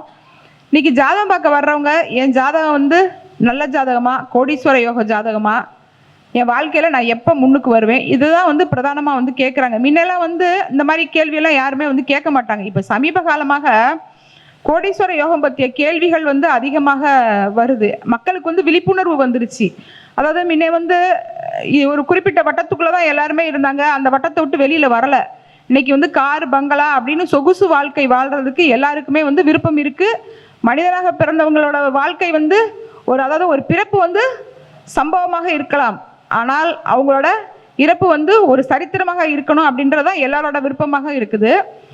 இப்போ கோடீஸ்வர யோகம் அப்படின்றத பொறுத்த வரைக்கும் நம்ம ஒரு யோகத்தை இந்த யோகத்தை 3 விதமாக நம்ம பிரிக்கலாம். அதாவது பிறவி கோடீஸ்வர யோகம், நிலையான அதாவது தான் பிறப்பில் ஒரு ஏழையாக பிறந்தா கூட தன்னோட முயற்சியில் வெற்றி பெற்றவங்களா ஒரு கோடீஸ்வரன் ஆகிறது. மூணாவதாக ஒரு குறுகிய காலம் ஏதோ ஒரு ஸ்பார்க் மாதிரி ஒரு 10 வருஷம் 5 வருஷம் ஏதோ ஒரு தசாபுத்தி அவங்களுக்கு ஒத்துழைச்சி அந்த ஒரு குறுகிய காலம் அவங்க கோடீஸ்வர யோகத்தை அனுபவிக்கிறது. இப்போ ஒருத்தவங்க பிறவிலேயே கோடீஸ்வரங்களாக பிறந்தா அவங்க ஜாதகத்தில் என்ன கிரக அமைப்பு இருக்கும்? யாருக்காவது ஏதாவது ஐடியா இருக்குதுங்களா? ஒருத்தவங்க பிறவிலேயே கோடீஸ்வரங்களாக இருக்கணும். பிறவிலேயே கோடீஸ்வரங்களாக இருந்தாங்கன்னா, அதாவது கோடீஸ்வர யோகம் அப்படின்னா என்ன அப்படின்னு கேட்டிங்கன்னா, ஆடம்பரமான வீடு, பல லட்சங்கள் பல கோடி மதிப்புள்ள வீடு, நல்ல சொகுசான அந்தஸ்தான காரு, அவங்களோட பேச்சை கேட்கறதுக்கு குறைஞ்சது 10லேருந்து ஒரு 100 வேலையாட்கள், குறைஞ்சது ஒருத்தவங்களோட டர்ன்-ஓவர் ஒரு வருஷத்தோட ஒரு மாசத்தோட டர்ன்-ஓவர் அவங்களுக்கு 1 கோடி இருக்கணும். இதுதான் கோடீஸ்வர யோகம். அதுக்கு கீழே இருக்கிறதெல்லாம் லட்சாதிபதி யோகம். லட்சாதிபதி யோகமும் பெருசு தான். ஒருத்தர் பிறவிலேயே கோடீஸ்வரராக இருக்கணும் அப்படின்னா அவங்க ஜாதகத்தில் 1 2 4 5 9 11 ப்ளஸ் குரு, இத்தனை கிரகங்கள் அவங்களுக்கு பலம் பெறணும். இது சாத்தியமா? பில்கேட்ஸ், அம்பானி அவங்களுக்கு தான் அது சாத்தியம். நம்மளை மாதிரி இருக்கிறவங்களுக்கு ஒரு கோடீஸ்வர யோகத்தை ஏற்படுத்த முடியும். எப்படி ஏற்படுத்த முடியும்? நம்ம ஜாதக ரீதியாக எந்த கிரகம் நமக்கு எந்த கிரகம் நமக்கு பலவீனம், எந்த கிரகம் கோடீஸ்வர யோகத்தை கொடுக்கக்கூடிய கிரகம், அந்த கிரகத்தை நம்ம எப்படி ஆக்டிவேட் பண்றது? நம்ம அம்பானியாக பில்கேட்ஸ் ஆகலாம்னா கூட ஒரு சாதாரண மனிதனாக இல்லாம சாதனை மனிதனாக மாற முடியும். இப்ப பிறவி கோடீஸ்வர யோகத்துக்கு என்ன அமைப்புன்னு நம்ம சொல்லிட்டோம். நம்ம அந்த லெவல் நமக்கு வேணாம். ஆனா 2வது லெவல் எல்லாருக்குமே வேணும். அதாவது நம்ம சாதாரண மனிதனாக பிறந்தால் கூட சாதனை மனிதனாக மாறணும். இது என்ன அமைப்பு இருக்கும் அப்படின்னு கேட்டீங்கன்னா, 2 9 11 3 ஸ்தானங்கள். இப்போ எல்லாருக்கும் ஒரு டவுட் வரலாம், அது என்னங்க பூர்வ புண்ணிய ஸ்தானத்தை விட்டுட்டீங்க, 5ஆம் அதிபதி வேலை செய்யாமல் எப்படி அப்படின்ற கேள்வி எல்லாருக்குமே வரும். சொல்றேன், அதுக்கு காரணம் சொல்றேன். இப்ப 2ஆம் இடம் அப்படிங்கிறது தனஸ்தானம், வாக்குஸ்தானம், குடும்பஸ்தானம். காலபுருஷ 2ஆம் அதிபதி சுக்கிரன். அதே மாதிரி 9ஆம் இடம் அப்படிங்கிறது வந்து பாக்கியஸ்தானம். அதாவது புண்ணியம். ஒரு ஜாதகருக்கு வந்து அவங்களோட பூர்வ புண்ணிய ஸ்தானத்தில், அதாவது 5ஆம் இடத்துல நிறைய புண்ணிய பலன்கள் வந்து இருக்கும். அந்த புண்ணிய பலன்கள்ல இந்த ஜென்மத்துல ஜாதகர் அனுபவிக்க வேண்டிய கொடுப்புனைகள் அப்படின்னு சொல்றது வந்து 9ஆம் இடம். அப்ப 5ஆம் இடத்தை விட 9ஆம் இடம் வந்து உயர்ந்தது, அது ஒரு காரணம். ரெண்டாவதாங்க 9க்கு 9 தான் வந்து 5. அதாவது 5ஆம் இடம் பலம் பெற்றவங்க பாட்டனோட சொத்துல தான் வந்து வாழ்வாங்க. அப்ப 5ஆம் இடம் பலம் பெற்றவங்க வந்து கோடீஸ்வரனா பிறவிலே வந்து இருப்பாங்க. அவங்களுக்கு வந்து திடீர் அதிர்ஷ்டமோ திடீர் யோகமோ வந்து வராது. அதாவது 5க்கு 5 தான் வந்து 9, 9க்கு 9 வந்து 5. அப்போ வந்து பாட்டன் சொத்துல ஒருத்தவங்க வந்து வாழ்ந்தாங்கன்னா தான் அந்த 5 பத்தி நம்ம வந்து பேசணும். அவங்களோட சுய உழைப்பு அப்படின்னா 2, 9, 11 இந்த 3 ஜாதகம், இந்த 3 கட்டங்கள் தான் வந்து அவங்களுக்கு வந்து வேலை செய்யும். 9ஆம் இடம்ங்கிறது வந்து காலபுருஷ 9ஆம் அதிபதி வந்து குரு பகவான், லாபாதிபதி வந்து சனி பகவான், அவரே வந்து தொழில் ஸ்தானாதிபதி. அப்ப எந்த ஜாதகத்துலலாம் குரு, சுக்கிரன், சனி இந்த 3 கிரகங்கள் வந்து பலமாக இருந்தால் அவங்க பிறவிலேயே வந்து ஒரு சாதாரண மனிதனாக பிறந்தால் கூட அவங்க வந்து சாதனை மனிதனாக மாறுறாங்க. நல்லா கேளுங்க, திரும்பவும் சொல்றேன். சுக்கிரன், குரு, சனி இந்த 3 கிரகங்கள் வந்து ஜாதகத்துல பலமாக இருந்தால் அவங்க வந்து கோடீஸ்வரனாக வாழக்கூடிய அமைப்பு. சாதாரண மனிதனாக பிறந்தால் கூட அவங்க பாட்டனுக்கு மீறி, அவங்க தந்தைக்கு மீறி சம்பாதிச்சு அவங்க வந்து வாழ்க்கையில வந்து உயர்றாங்க. எப்படி அப்படின்னு கேட்டிங்கன்னா, இப்போ ஒருத்தர் இருக்கிறாருன்னு வச்சுக்கோங்க, அவர் பேர் ஒரு முருகன் வச்சுக்குவோம். அவர் வந்து அவங்க அப்பா வந்து ஒரு கிருஷ்ணன் வச்சுக்கலாம். இப்போ முருகன் வந்து கிருஷ்ணனோட பையனா வந்து இருக்கலாம். ஆனால் சொல்றவங்க வந்து கிருஷ்ணனோட பையன் முருகன் சொன்னா அவனுக்கு வந்து பிறவி கோடீஸ்வர யோகம். முருகனோட அப்பா கிருஷ்ணன் அப்படின்னு சொன்னா அவர் வந்து தன்னோட உழைப்புல உயர்ந்து தன்னோட குலகௌரவத்தை காப்பாத்தி இருக்கிறாருன்னு அர்த்தம். அப்ப 2, 9, 11 இந்த காம்பினேஷன் மட்டும்தான் வந்து ஒருத்தவங்களுக்கு வந்து யோகத்தை வந்து கொடுக்குற காம்பினேஷன் அப்படின்றது என்னோட ஆய்வுல நான் வந்து நினைக்கிறேன். இது உங்களோட கருத்து எப்படி இருக்குன்றது எனக்கு தெரியல. என்னோட ஆய்வுல இந்த 3 கிரகங்களும் வந்து கோடீஸ்வர யோகத்தை வந்து கொடுக்குது. இது இன்னமும் ஒரு பிரமாதமான விஷயம் என்ன அப்படின்னு வந்து கேட்டீங்கன்னா, உங்க ஜாதகத்துல அதாவது குருவோட நட்சத்திரத்துல ஒரு கிரகம் இருந்தா, சுக்கிரனோட நட்சத்திரத்துல ஒரு கிரகம் இருந்தா, சனியோட நட்சத்திரத்துல ஒரு கிரகம் இருந்தா, அதாவது காலபுருஷ 2ஆம் அதிபதி, 9ஆம் அதிபதி, 11ஆம் அதிபதி, இவங்க நட்சத்திரத்துல உங்களுக்கு 2 கிரகமோ 3 கிரகமோ இருந்தால் நிச்சயமாக உங்க வாழ்க்கையில நீங்க கோடீஸ்வரனாக மாறக்கூடிய அமைப்புகள் உண்டு. அதாவது ஒரு கிரகம் வந்து நின்ற பலத்தை விட நட்சத்திரநாதனுக்கு வந்து வலிமை அதிகம். அப்ப இந்த 3 கிரகங்களோட நட்சத்திரத்துல ஏதாவது கிரகம் இருந்தால் அந்த கிரகம் உங்களுக்கு வந்து நிச்சயமாக ஒரு பலத்தை வந்து தரும். அது மாதிரி இப்ப சுக்கிரன் வந்து அன்றாட பணப்புழக்கத்துக்கு உள்ள கிரகம். தனகரகன் வந்து குருவாக இருந்தா கூட சுக்கிரன் தான் வந்து அன்றாட பணப்புழக்கத்துக்கு வந்து காரணமா வந்து இருக்கிறாரு. அப்ப சுக்கிரன் வந்து பலம் பெற்றவங்க வந்து சம்பாதிப்பாங்க, அவங்களோட அடிப்படை தேவைக்கு வந்து சம்பாதிப்பாங்க. அது மாதிரி சனி பலம் பெற்றவங்க எப்படி சம்பாதிப்பாங்கன்னா லட்சங்கள்ல சம்பாதிப்பாங்க. குரு மட்டும்தான் கோடீஸ்வர யோகத்தை கொடுக்கக்கூடிய ஒரு கிரகம். இப்ப ராகு எடுத்துக்கிட்டீங்கன்னா அவர் வந்து மல்டி மில்லியனர் யோகம். அப்ப நம்ம இப்ப கோடீஸ்வர யோகம் பத்தி பேசுறோம்னா உங்க ஜாதகத்துல 2, 9, 11 பலம் பெற்று பிளஸ் இந்த குருவும் வந்து பலம் பெறணும். அது மாதிரி எந்த பலன் நம்ம சொன்னாலும் காலபுருஷ தத்துவத்துப்படி நம்ம எடுத்து வந்து பலன் பார்க்கறது வந்து நல்லது. அதனாலதான் நம்ம முதலையே வந்து குரு, சுக்கிரன், சனி இந்த 3 கிரகமும் வந்து பலமா இருந்தா கண்டிப்பாக கோடீஸ்வர யோகம் உண்டுன்னு சொல்லி இருக்கிறோம். இந்த 3 கிரகங்களோட நட்சத்திரத்துல ஏதாவது ஒரு கிரகம் நின்று தசை நடத்தும் போது உங்களுக்கு அந்த கிரகம் வந்து கோடீஸ்வர யோகத்தை வழங்கக்கூடிய அமைப்புகள் உருவாகுன்றதை நம்ம வந்து சொல்லியிருக்கிறோம். அதே மாதிரி ஒரு ஸ்பெஷல் விதி என்ன அப்படின்னு வந்து கேட்டீங்கன்னா, 9ஆம் அதிபதி கொடுப்பினை. இந்த ஜென்மத்துல ஒரு மனிதன் என்ன கொடுப்பினையை அனுபவிக்க போறான்னு சொல்றது வந்து 9ஆம் இடம். அந்த 9ஆம் அதிபதிக்கு குரு சம்பந்தப்பட்டாலும் வந்து அவங்க கோடீஸ்வரனாக மாறுறாங்க. இதுல ஒரு கண்டிஷன் என்ன அப்படின்னு வந்து கேட்டீங்கன்னா, அந்த 9 கூடையவன் வந்து 6, 8, 12 வந்து மறையக்கூடாது. குருவும் 6, 8, 12 மறையக்கூடாது. குருவும் 9 கூடையவன் வந்து நீசமாகவோ அஸ்தமனமாகவோ வக்கரமாகவோ இருக்கக்கூடாது. இந்த கண்டிஷன்ல இருந்தால் 9 கூடையவனுக்கும் குருவுக்கும் சம்பந்தம் இருந்தால் அவங்க நிச்சயமாக ஒரு கோடீஸ்வரனாக வலம் வர்றாங்க. அடுத்து இன்னொரு பாயிண்ட் என்ன அப்படின்னு கேட்டீங்கன்னா, லக்னாதிபதிக்கு ராகு சம்பந்தம் இருக்குதுங்க. இது நானும் நிறைய ஜாதகங்கள்ல பாக்குறேன். லக்னாதிபதிக்கு ராகு சம்பந்தம் இருந்தா அந்த தலைமுறையில அவங்க வந்து புது மனிதனாக வந்து உருவெடுக்கிறாங்க. ராகுங்கிறது யாருங்க? பாட்டன், தாத்தா. அப்ப தாத்தாவோட பேரை வந்து நல்லா சம்பாதிச்சாங்க, பேத்தி நல்லா சம்பாதிச்சாங்க, இந்த பிள்ளையால தான் அந்த குடும்பமே வந்து தலை நிமிர்ந்தது அப்படின்னு சொன்னாங்கன்னா, அவங்க ஜாதகத்துல 9 குடையவனுக்கு ராகு சம்பந்தம் இருந்தாலும், லக்னாதிபதிக்கு ராகு சம்பந்தம் இருந்தாலும் ஓரளவுக்கு நல்லாவே சம்பாதிக்கிறாங்க. அடுத்த விஷயம் என்ன அப்படின்னு கேட்டீங்கன்னா, அப்ப எல்லாருக்குமே 2, 9, 11 பலன் பற்றவங்க எல்லாருமே வந்து வாழ்க்கையில முன்னுக்கு வந்துட்டாங்களா, எல்லாருமே கோடீஸ்வரங்கள் ஆயிட்டாங்களான்னு அடுத்த கேள்வி கேட்பாங்க. நல்லா கேட்டுக்கங்க. இந்த 2, 9, 11க்கு குரு சம்பந்தம் இருக்கணும். குரு சம்பந்தம் இருந்தால் மட்டுமே இந்த விதி வந்து செல்லுபடி ஆகும். இந்த 2, 9, 11 வந்து 6, 8, 12 கூட சம்பந்தப்படக்கூடாது. இந்த 2, 9, 11 கிரகங்கள் வந்து வக்கரமாக இருக்கக்கூடாது. அடுத்த சந்தேகம் எல்லாருக்குமே இன்னொன்று என்ன வரும் அப்படின்னு கேட்டிங்கன்னா, இப்போ 2, 9, 11 சொல்லிட்டோம். 9, 11 பாதகமாக வந்தால் நீங்கள் எப்படிங்க கேட்பாங்கல்ல அடுத்த கிரகம்.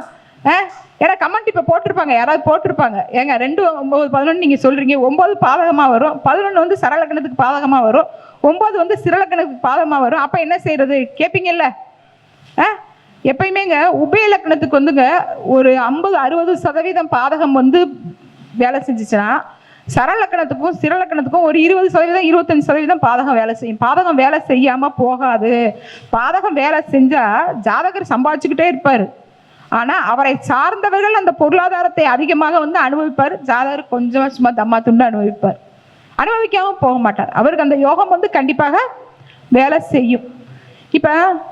இப்போ நம்ம சொன்ன இந்த 2, 9, 11 அதிபதிகள் வந்து சரத்தில் இருந்தால், அதாவது மேஷம், கடகம், துலாம், மகரம் இந்த ராசிகளில் இருந்தால் அவங்க வந்து ஒரு 20 வயசு 21 வயசுல சம்பாதிக்க ஆரம்பிச்சாங்கன்னா 30 வயசுலலாம் அவங்க வாழ்க்கைக்கு என்ன தேவையோ அதெல்லாம் சம்பாதிச்சு அடுத்து ஒரு தலைமுறை உட்காந்து சாப்பிட்ற அளவுக்காக சம்பாதிச்சிடுறாங்க. நம்ம சொன்ன இந்த 2, 9, 11 கிரகங்கள் பிளஸ் குரு சரத்தில் இருந்தால், சரராசிகளில் இருந்தால், திரும்பவும் சரராசிகள் சொல்லணுமா, மேஷம், கடகம், துலா, மகரம் இந்த ராசிகள்ல இருந்தால் அவங்க இளம் வயதிலேயே, ஏன்னா அந்த சரம் வந்து இயங்கிக்கிட்டே இருக்கும், அப்ப இளம் வயதிலேயே அவங்க வந்து ஒரு கோடீஸ்வரர் அந்தஸ்தை அடைஞ்சிடுறாங்க. இப்ப இந்த 2, 9, 11 அதிபதிகள் பிளஸ் குரு ஸ்திரத்தில் இருந்தால் ஒரு 20 வயசு 25 வயசுல மெல்லமா தான் அவங்க வந்து ஆமை மாதிரி தன்னோட வாழ்க்கையை வந்து நகர்த்துறாங்க. ஆனா 40 வயசு 45 வயசு ஆகுது அவங்க ஒரு அச்சீவ்மெண்ட் பண்றதுக்கு. ஆனா அவங்க பண்ற அச்சீவ்மெண்ட் காலம் பூரா நிலையாக நிலைத்து நிற்குது. ஏன்னா அது ஸ்திரராசி, அதாவது ரிஷபம், சிம்மம், விருச்சகம், கும்பம் இந்த ராசிகள்ல இந்த 2, 9, 11 அதிபதிகள் இருந்தால் உங்க வாழ்க்கையில வளர்ச்சி வந்து மெதுவாக ஆரம்பிக்குது, நிதானமாக இருக்குது, ஆனா நிலைத்த தன்மையோட இருக்குது. வாழ்நாள் பூரா அவங்களோட உழைப்பு வந்து அவங்களுக்கு வந்து பலன் கொடுக்கறதாக இருக்குது, அவங்களோட தலைமுறைக்கு பலன் கொடுக்கறதாக இருக்குது. இந்த கருத்து ஏத்துக்கிற மாதிரி இருக்குதுங்களா? சரிங்க, சரி. அதுக்கடுத்து இப்ப உபயத்துல இருந்தா கேட்பாங்கல்ல. உபயம் அப்படிங்கிறது வந்துங்க மிதுனம், கன்னி, தனுசு, மீனம் இந்த இடத்துல இருந்தா அவங்களுக்கு வந்து ஏற்ற இறக்கமான வாழ்க்கை வந்து அதிகமாக இருக்குதுங்க. திடீர்னு ஒரு ஸ்பார்க் வந்து ஒரு உன்னத நிலைக்கு வந்து போறாங்க, ஏதோ ஒரு 8, 11 வேலை செய்யுதுன்னு வச்சுக்கோங்களேன். திடீர் கோடீஸ்வர யோகம் அப்படின்னா 8, 11 பிளஸ் ராகு. அவங்க வந்து திடீர்னு முன்னேறுவாங்க, அவரை தசாபுத்தில ஒரு அந்தரத்துல முன்னேறுவாங்க. திடீர்னு அவங்க வந்து இருக்கிற இடம் வந்து தெரியாது. திடீர்னு பார்த்தா கார்ல சுத்துவாங்க, திடீர்னு பார்த்தா ஆட்டோவில் போவாங்க, இல்லை நடந்து போவாங்க. அது மாதிரி வந்து ஏற்ற உபயத்தில் வந்து பெரும்பான்மையாக இருக்கிற வந்து ஏற்ற இறக்கமான பலனை வந்து கொடுக்குது.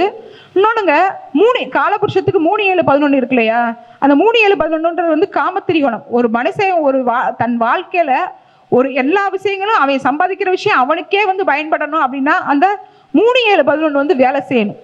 3, 7, 11 இருந்தா அவங்க சம்பாதிக்கிற சம்பாத்தியம் வந்து அவங்களே அனுபவிக்கிறாங்க. அதை வந்து நம்ம வந்து போகம்னு எடுக்க வேண்டியதில்லை, அனுபவிக்கக்கூடிய கொடுப்பனை அப்படின்றது வந்து இந்த 3, 7, 11 இருந்தா நல்லா அனுபவிச்சிடுறாங்க. அவங்க சம்பாதிச்சதை இந்த இன்னைக்கு வந்து ஒரு நல்ல ஒரு வீடு வச்சிருக்கிறாங்க, கார் வச்சிருக்கிறாங்கன்னா அதை வந்து நல்லா வந்து அனுபவிக்கிறாங்க. அவங்க பிள்ளைங்களை கூட்டிட்டு நல்லா வந்து வெளிநாடு அங்கங்க போறது வர்றது இந்த மாதிரியான எல்லா விஷயங்களும் வந்து அவங்களுக்கு நடக்குது.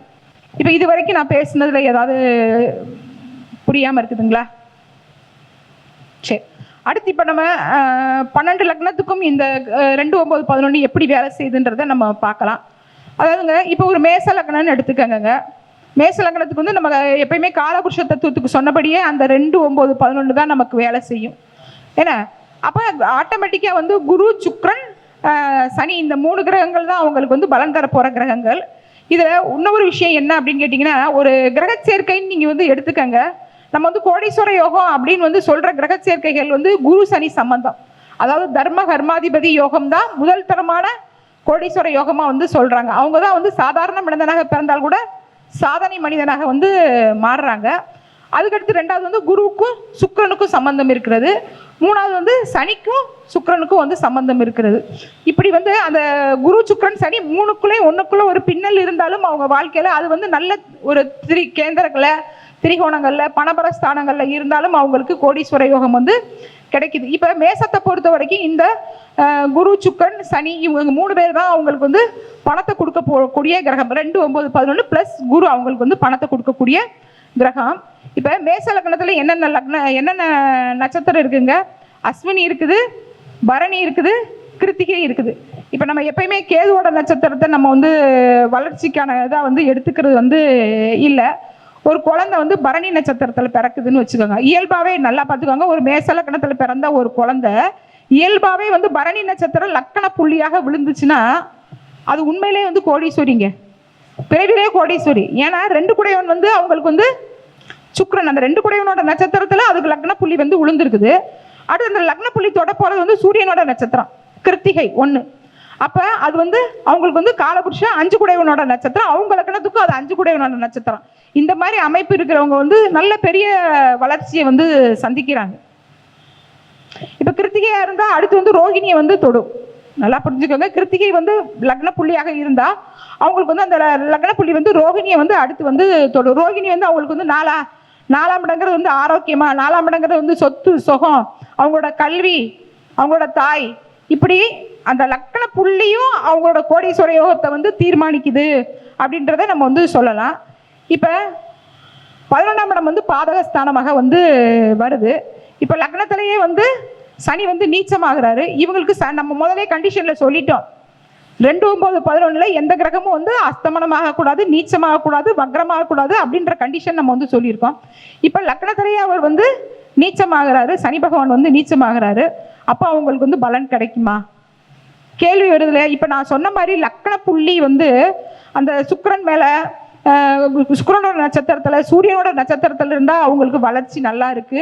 அந்த பாதகம் வந்து பெருசாக வந்து பாதிக்கல. தசாபுத்தி அந்தரகாலங்கள் வரும்போது அவங்களுக்கு ஒரு சின்ன விழிப்புணர்வு வந்து இருந்தாலே வந்து போதும். என்ன விழிப்புணர்வு? இது வந்து பாதகமான தசை புத்தி, இந்த காலகட்டங்கள்ல நமக்கு கெட்டது இல்லாத விஷயங்களை நம்ம வந்து தேடி போகக்கூடாது அப்படின்ற ஒரு அவேர்னஸ் இருந்துட்டாலே அவங்க ஒரு கோடீஸ்வர யோகத்தை வந்து அடைஞ்சிடலாம். எப்பயுமே வந்து பரிகாரத்தை வந்து ஜாதகத்துக்குள்ளேயே தேடுறது தான் வந்து நல்லது. கடைசி நான் ஒரு சூப்பர் பரிகாரம் உங்களுக்கு சொல்றேன்.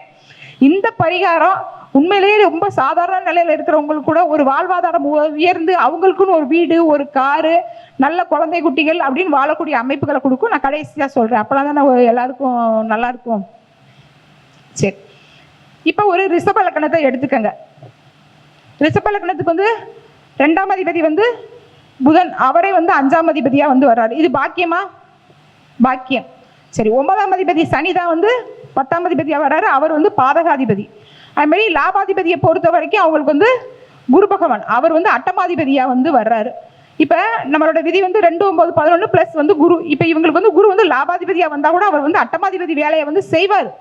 அதே மாதிரி சனி வந்து அவர் வந்து பாதகாதிபதி வேலையை கொஞ்சமா கண்டிப்பா வந்து செய்யத்தான் செய்வார். தந்தையால், நல்லா புரிஞ்சுக்கோங்க, தந்தையால் அந்த ஜாதகருக்கு நன்மை கிடைத்தால் சுய உழைப்புல அவங்க வந்து உயர மாட்டாங்க. தந்தையால நன்மை கிடைக்கலன்னா அவங்க வந்து சுய உழைப்புல உயருவாங்க. ஏன்னா தந்தை வந்து பாதகம் இல்லையா, அதனால தந்தையால நன்மை கிடைக்காதுன்னா ஜாதகர் உயர்ந்துருவார். இதுல 8 11 காம்பினேஷன் வருதுங்க. குரு வந்து 8 குடையவராகவும் வர்றாரு, 11 குடையவராகவும் வர்றாரு. அவர் 8ஆம் வேலையை செய்வாரா, 11 குடையவன் வேலையை செய்வார், 2 வேலையுமே செய்வார். எப்படி செய்வாரு? விபரீத ராஜயோகம் அப்படிங்கிறது என்னங்க? 8ஆம் இடம் தான் வந்து விபரீத ராஜயோகம். நல்லா புரிஞ்சுக்கோங்க. இப்ப ஒரு விபரீத ராஜயோகம் அப்படிங்கிறது ஒரு விபரீதத்தை கொடுத்து ஜாதகருக்கு மீத முடியாத ஒரு இழப்பை கொடுத்து அதுக்கப்புறம் அதுல வந்து நன்மையை கொடுக்கறதா வந்து விபரீத ராஜயோகம். இப்ப இவங்களுக்கு வந்து 2 குடையவனும் 5 குடையவனும் புதனாக இருந்து குருவுக்கும் புதனுக்கும் சம்பந்தம் இருந்தால் உண்மையிலேயே அவங்க வந்து டாப்பு தாங்க. அதே மாதிரி நம்ம முதலே சொன்ன மாதிரி குருவுக்கும் சனிக்கு சம்பந்தம் இருந்தால் அவங்க உண்மையிலேயே சிறப்பா இருப்பாங்க, ரொம்ப சிறப்பா இருப்பாங்க. ஒரு வாடகை வருமானம் வந்து வாங்குவாங்க. அந்த 2-5 சம்பந்தம் வந்து இருக்கிறதுனால அவங்க வந்து பேங்கிங்கு, ஆடிட்டிங்கு, டீச்சிங்கு, ஐடி இந்த மாதிரி ப்ரொஃபைல் அவங்களுக்கு நல்லா இருக்குது. பல பேர் வந்து கல்லூரி வச்சு நடத்துறவங்களா வந்து இருக்கிறாங்க.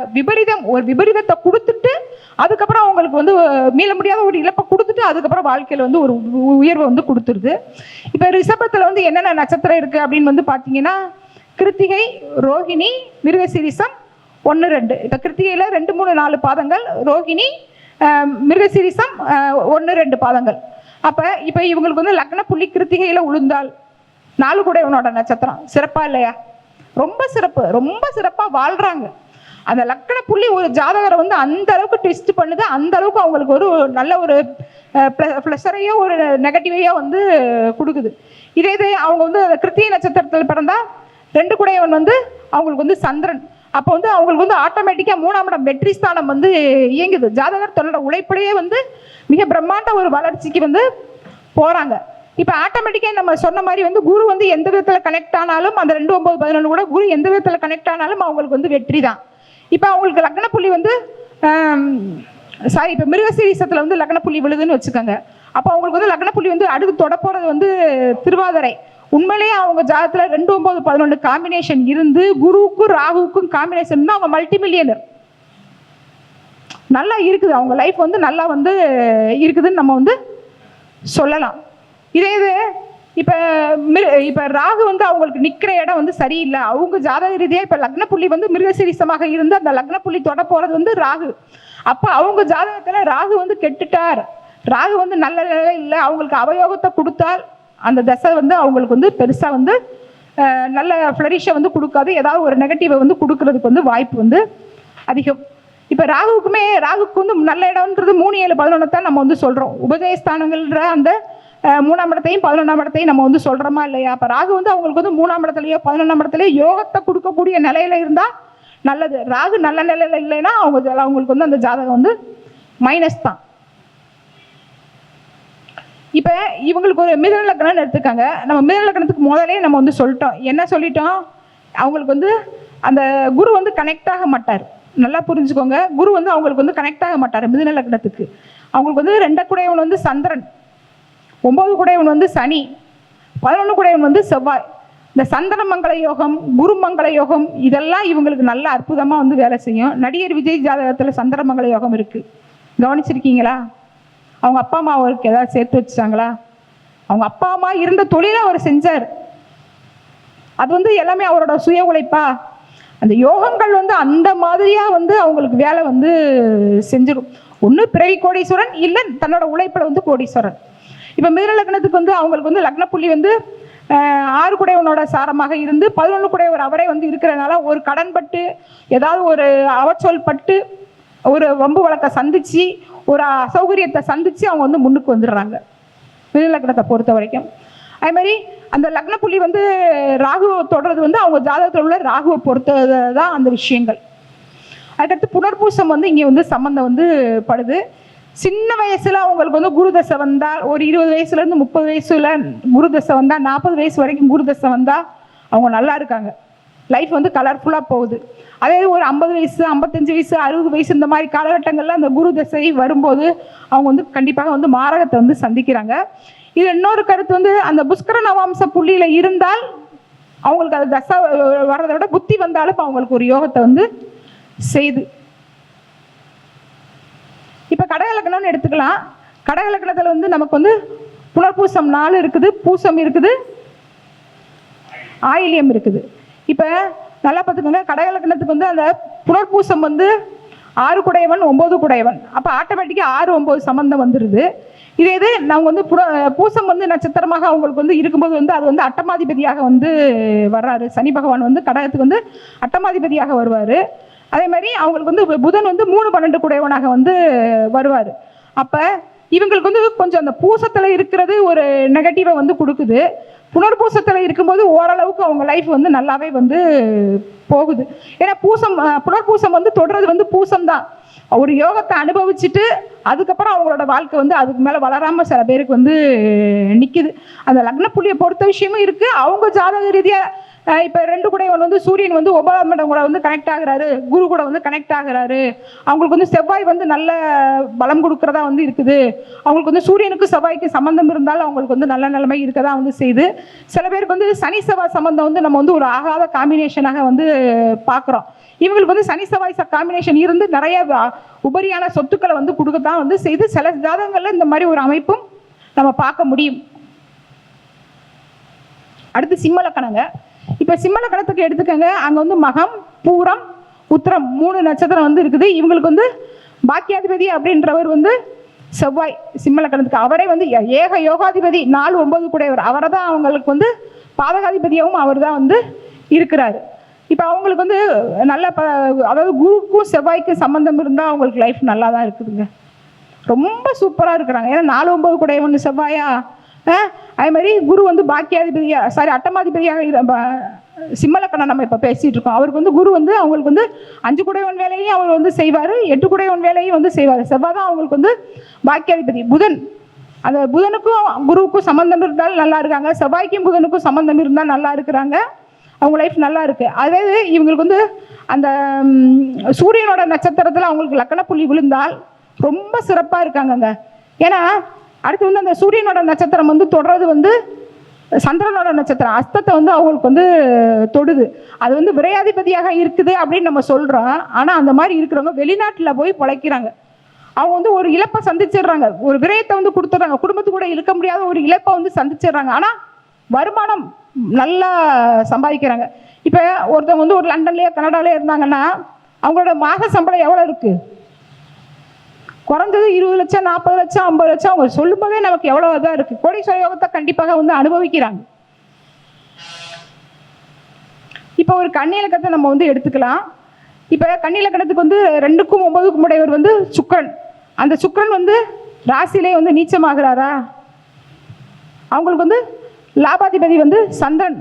ரொம்ப பெர்ஃபெக்டான ஒரு அமைப்புங்க. லக்கண புள்ளி அவங்களுக்கு சந்திரன்ல உளுந்தா அவங்க பிறக்கும் போது ரொம்ப சாதாரணமாக இருந்தால் கூட அவங்க அப்பா வந்து ரொம்ப பெரிய லெவலில் வந்து 2 கூடையும் வந்து 9 கூடையும் அவங்களுக்கு வந்து சுக்கிரனாக வந்து இருக்கிறதுனால ரொம்ப பெர்ஃபெக்டாக வந்து வளர்ச்சியை வந்து சந்திக்கிறாங்க. அவங்க அப்பாவே அவங்களுக்கு தேவையானதை சேர்த்து வச்சுட்டு போயிடுறாங்க.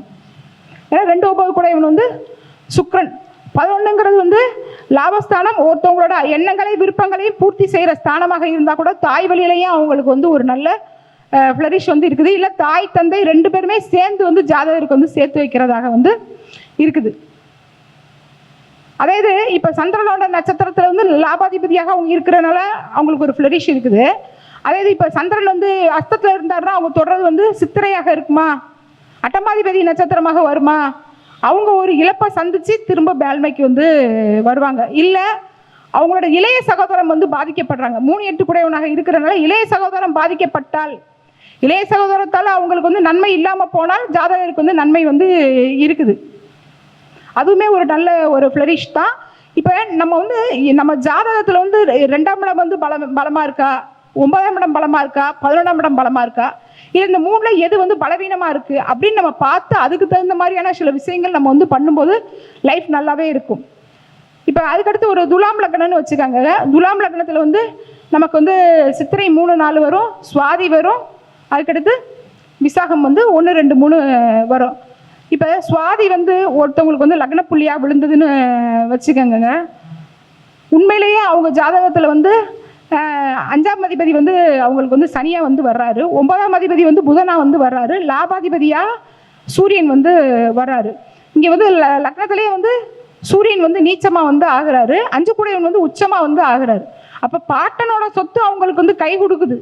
ராகுனாலே பாட்டனோட சொத்து அவங்க வாழ்க்கையில் அவங்க வந்து கோடீஸ்வர யோகத்தை அடைகிறதுக்கு அவங்களுக்கு உதவி செய்து, சூரியன் நீச்சமாக இருக்கிறதுனால தந்தையால் சில நேரங்களில் வந்து அவங்களுக்கு வந்து பெனிஃபிட் கிடைக்கல. ஆனால் பாட்டனால அவங்க வந்து வாழ்கிறாங்க. சில பேர் வந்து கேட்பாங்க இல்லையா, பூர்வீக சொத்து எங்களுக்கு பயன்படுமா அப்படின்னு நீங்கள் கேட்டாங்கன்னா அவங்களுக்கு வந்து 5 கூடையவன் எங்கே இருக்குன்னு நம்ம வந்து பார்ப்போம். 5 கூடையவன் இங்கே வந்து அவங்களுக்கு உச்சமாக வந்து ஆகிற இடம்.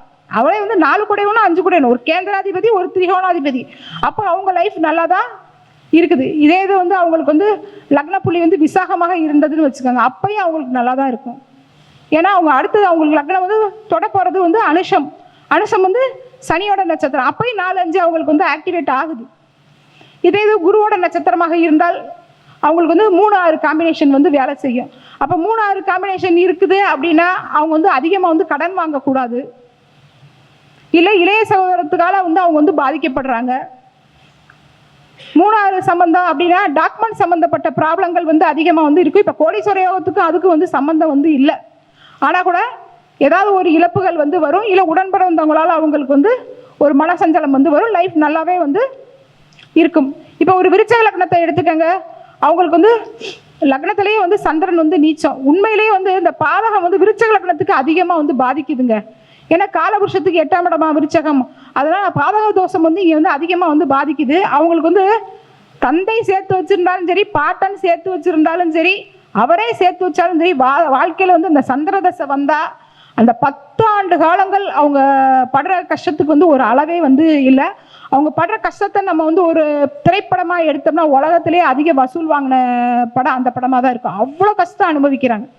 எனக்கு தெரிஞ்ச ஒரு மல்டி மில்லியனருங்க, அதாவது பேன் இந்தியா லெவலில் எக்ஸ்போர்ட்டில் வந்து 2nd 3rd அந்த மாதிரியெல்லாம் வந்தவர் சந்திர தசையில் வந்து அடிப்படை சொத்து கோடிக்கணக்காக இருக்குது. ஒரு சொத்து கூட அவரால் வந்து விற்க முடியலை. ரொம்ப ரொம்ப கஷ்டப்பட்டதை நான் வந்து கண்ணால் வந்து நான் வந்து பார்த்துருக்குறேன். அவங்களுக்கு வந்து இப்போ லக்னப்புள்ளி வந்து விசாகமாக இருந்தால் 2-5 குடையவனோட நட்சத்திரம் சிறப்பு தான். அதே மாதிரி அனுசமாக இருந்தால் அது தொடப்போகிறது வந்து கேட்டை 8-11 ஒரு விபரீதத்தை கொடுத்து வாழ்க்கையில் மீள முடியாத ஒரு விபரீதத்தை கொடுத்து அதுக்கப்புறம் தான் அவங்க லைஃப்பில் வந்து ஒரு டர்னிங் பாயிண்ட்டு வருது. இப்போ அந்த 2-9-11 உங்களுக்கு எங்கே இருக்குதோ அதை பொறுத்து தான் உங்களோட லைஃப். இதில் வந்து இந்த லக்ன புள்ளி வந்து ஏன்னா லக்னம்ன்றது வந்து ஜாதகர் அவரோட விதி. அந்த லக்ன புள்ளி அந்த 2-9-11 கூட கனெக்ட் ஆனால் அவங்க லைஃப்பில் வந்து நல்ல ஒரு அபாரமான வளர்ச்சி வந்து இருக்குதுன்றதை நம்ம சொல்லலாம். இப்போ ஒரு டைம் ஆயிடுச்சு. சரி, ஒரு தனுசு லக்னம்னு எடுத்துக்கங்க. இப்போ அவங்களுக்கு வந்து மகம், பூராடம், உத்திராடம் இங்கே 3 நட்சத்திரம் வந்து அவங்களுக்கு வந்து இருக்குது. அவங்களுக்கு வந்து 2ஆம் அதிபதி சனி பகவான், 9ஆம் அதிபதி அவங்களுக்கு சூரியன், அவங்களுக்கு வந்து லாபாதிபதி வந்து சுக்கிரன். இப்போ சுக்கிரன் வந்து அவங்களுக்கு வந்து 6 குடையவன் வேலையை செய்வாரா, லாபாதிபதி வேலையை செய்வாரா இருக்கு இல்லையா? இந்த 6-11 காம்பினேஷன் வர்றவங்கெல்லாம் பெரும்பான்மையாக கடன் வாங்கி தான் தொழிலில் வந்து முன்னுக்கு வர்றாங்க. 6-11 காம்பினேஷன் இது ஒரு மிதல் லக்னத்தை எடுத்துக்கோங்க. 6 குடையவன் செவ்வாய் அப்படின்னு வந்து சொல்லுவாங்க. ஆனால் என் கணிப்பில் அப்படி வந்து இல்லை. 6 குடையவனோட செவ்வாயோட தசை நடந்தால் கூட அவரே வந்து லாபாதிபதியாக இருக்கிறதுனால அவங்க எப்படினாலும் முன்னுக்கு வந்துடுறாங்க. இப்போ சூரியன் வந்து அவங்களுக்கு வந்து பாக்கியாதிபதியாக இருந்து அவங்க ஜாதகத்தில் சூரியன் புதன்லாம் வந்து முக்கூட்டு கிரகங்கள், சூரியன் புதன் சுக்கிரன் முக்கூட்டு கிரகங்கள். இந்த மாதிரி தனுசு லக்னமாக பிறந்து சூரியன் புதன் சுக்கிரன் நல்ல நிலைமையில இருந்தால், சூரியன் கிட்ட புதனும் சுக்கிரனும் வந்து அஸ்தமனமாகாமல் இருந்தால் உண்மையிலேயே அவங்க லைஃப் வந்து ரொம்ப கலர்ஃபுல்லாக வந்து இருக்குது. ரொம்ப ரொம்ப சாதாரண நிலையில பிறந்தா கூட பெரிய லெவலில் அவங்களோட வளர்ச்சி வந்து இருக்குது. இப்போ அதே மாதிரி ஒரு மகர லக்னத்தை எடுத்துக்கங்க. அவங்களுக்கு வந்து லக்னாதிபதி சனி பகவானே வந்து 2ஆம் அதிபதியாக வந்து வர்றாங்க. அவங்களுக்கு வந்து 9 குடையவன் வந்து குரு பகவான், புதன் பகவான். அதே மாதிரி லாபாதிபதி வந்து அவங்களுக்கு வந்து செவ்வாய். இப்போ செவ்வாய் வந்து பாதகத்தை செய்வாரா, அவங்களுக்கு பாக்கியத்தை செய்வாரா அப்படின்ற ஒரு கேள்வி வந்து வரும். செவ்வாய் வந்து அவங்களுக்கு வந்து 4ஆம் இடத்துல இருந்தால் சொத்து வகைகளை வந்து பாதிப்பு கொடுக்கும். 11ஆம் இடத்துல இருந்தால் அவங்களுக்கு லாப வகையில் ஒரு சின்ன பாதிப்பை வந்து கொடுக்கும். இப்போ நம்ம லக்ன புள்ளியை வச்சு தான் அந்த லாபம் அவங்களுக்கு எப்படி வேலை செய்யுதுன்றதை நம்ம வந்து பார்த்துக்கிட்டு இருக்கோம். அப்படி பார்க்கும்போது அவங்களுக்கு வந்து உத்திராடத்தில் வந்து அவங்களோட லக்ன புள்ளி இருந்தால் அவங்களோட லக்ன புள்ளி வந்து தொடர்றது வந்து திருவோணமாக வந்து இருக்கும். இப்போ கருவுலையே வந்து இந்த தண்ணி சத்து இல்லாமல் குழந்தை வந்து பாதிக்கப்பட்டதுன்னு வந்து சொல்லுவாங்க இல்லையா? அவங்களுக்கு வந்து அதை மாரகத்தை வந்து குழந்தை வந்து வயிற்றுக்குள்ளேயே வந்து சந்திக்கிறது. அப்படி இருந்து ஒரு பாதிப்பு வந்து அந்த குழந்தை வந்து சந்திச்சிருச்சுன்னா அதோட லைஃப் வந்து நல்லா தான் வந்து இருக்குது. அதே இது அவங்களுக்கு வந்து சூரியனோட நட்சத்திரத்தில் லக்ன புள்ளி விழுந்தா அது வந்து அட்டமாதிபதியா, அப்போ கண்டிப்பாக வந்து ஒரு விபரீதத்தை கொடுத்து அதுக்கப்புறம் வந்து அவங்களுக்கு ஒரு முன்னேற்றத்தை கொடுக்குதுன்றதை நம்ம சொல்லலாம். இப்போ கும்பலகணத்தை எடுத்துக்கோங்க. அவங்களுக்கு வந்து 2ஆம் அதிபதியும் 11ஆம் அதிபதியும் அவங்களுக்கு வந்து குரு பகவான் தான். அவங்க ஜாதகத்தில் குரு நல்ல நிலைமையில இருந்தாலே போதும், அவங்களுக்கு நல்ல பாக்கியங்கள் வந்து உண்டு. கும்பலகணத்தை பொறுத்த வரைக்கும் சுக்கிரன் வந்து பாதகத்தை செய்ய மாட்டார். ஏன்னா நட்பு கிரகங்கள்னு இருக்குது. தந்தையால் ஏதாவது அவங்களுக்கு வந்து அனுகூலம் கிடைச்சால் அது வந்து அவங்களுக்கு வந்து பயன்படுறது இல்லை. அவங்களோட சுய உழைப்பாக இருந்தால் அவங்களுக்கு வந்து பயன்படுது. இப்போ வந்து அங்கே கும்பத்தை வந்து அவிட்டம், சதயம், பூரட்டாதி 3 நட்சத்திரங்கள் வந்து அவங்களுக்கு இருக்குது. அவிட்டத்தில் அவங்களுக்கு வந்து லக்னப்புள்ளி இருந்தால் அவங்களுக்கு வந்து ராகுவை வந்து தொடும் லக்னப்புள்ளி. அது வந்து அவங்க ஜாதகத்தில் ராகு நல்லா இருந்தால் ஒரு வளர்ச்சியை வந்து அவங்களுக்கு வந்து கொடுத்துருது. இப்போ சதயத்தில் அவங்களுக்கு வந்து லக்னப்புள்ளி இருந்தால் பூரட்டாதி வந்து 2 குடையவனாக வந்து வருவார். அப்போ அவங்களோட லக்னப்புள்ளி தொடுறது வந்து 2-11 அப்படின்றதுனால அவங்க குழந்தையா இருந்தாலும் அவங்க தந்தைக்கு ஒரு யோகத்தை கொடுத்து ஜாதகருக்கு தேவையான பொருளாதாரத்தை வந்து அவங்களுக்கு கிடைக்க வைக்குது. இப்போ ஒரு மீன லக்னத்தை எடுத்துக்கங்க. மீன லக்னத்துக்கு வந்து அவங்களுக்கு வந்து 2-9 குடையவன் வந்து செவ்வாய், 11ஆம் அதிபதி வந்து அவங்களுக்கு வந்து சனி பகவான், அவரே வந்து விரையாதிபதி. அவங்களுக்கு லக்ன புள்ளி நல்லா கேட்டுக்கங்க, லக்ன புள்ளி பூரட்டாதியில் இருந்தால் 1-10 காம்பினேஷன். அவங்க பிறந்த பிறகு அவங்க குடும்பத்தில் வந்து ஒரு கர்மகாரியம் நடந்துருச்சுன்னா அவங்க லைஃப் வந்து சிறப்பாக வந்து இருக்குது. உத்திரட்டாதியில் லக்ன புள்ளி இருந்தால் ஒரு விரயத்தை சந்தித்து அந்த குடும்பம் வந்து மீண்டு வர்றாங்க. இதே இது ரேவதியாக இருந்தால் 4-7 சம்பந்தம் வந்து வருது இல்லையா, அப்போ அவங்களோட வாழ்க்கை வந்து திருமணத்துக்கு அப்புறம் வந்து ஒரு உயர்வை வந்து கொடுக்குது. இப்போ நான் கடைசியாக வந்து நான் ஒரு பரிகாரம் சொல்கிறேன்னு வந்து நான் வந்து சொன்னேன். நீங்கள் எவ்வளோ தாழ்வான நிலையில் இருந்தால் கூட உங்கள் வாழ்க்கையில் உயர்ந்த உன்னதமான நிலையை நீங்கள் அடையணும்னு ஆசைப்பட்டீங்கன்னா சிவன் கோயிலில் வந்துங்க முக்கியமான விசேஷ நாட்களில், குறிப்பாக பிரதோஷம், இந்த மாதிரி முக்கியமான நாட்கள்லாம் வந்து அமாவாசை, பௌர்ணமி, முக்கியமான நாட்களில் வந்து நாகாபரணம் வந்து வைப்பாங்க சாமிக்கு. அந்த நாகாபரண கோலத்தில் வந்து நீங்கள் வந்து சிவனை வந்து தரிசனம் பண்ணிட்டு வந்தீங்கனாலே தொடர்ந்து உங்களுக்கு ரொம்ப ஒரு ஃப்ளரிஷான வாழ்க்கை வந்து கிடைக்கும். ராகுங்கிறவர் எவருங்க? யோகத்தை கொடுக்குறவரா? மல்டி மில்லியனர் யோகத்தை கொடுக்குறவரா? சிவன்றவர் வந்து அழித்தல் கடவுளா?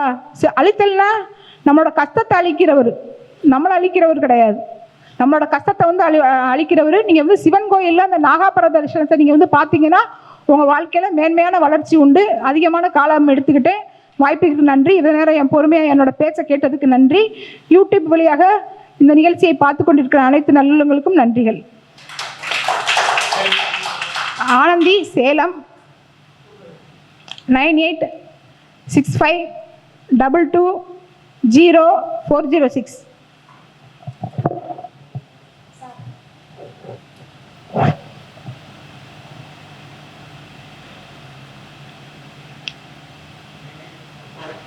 Important.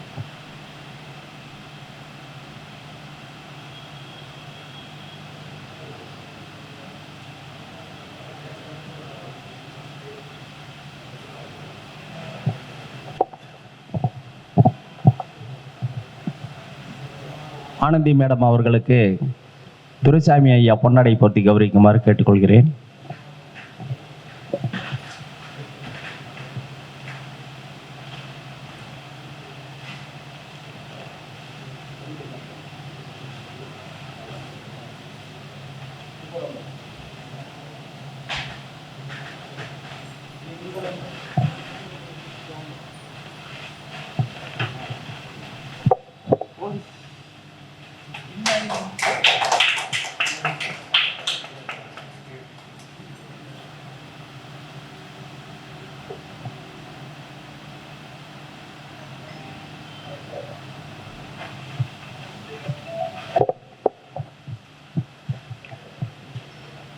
மேடம் வந்து கோடீஸ்வர யோகம்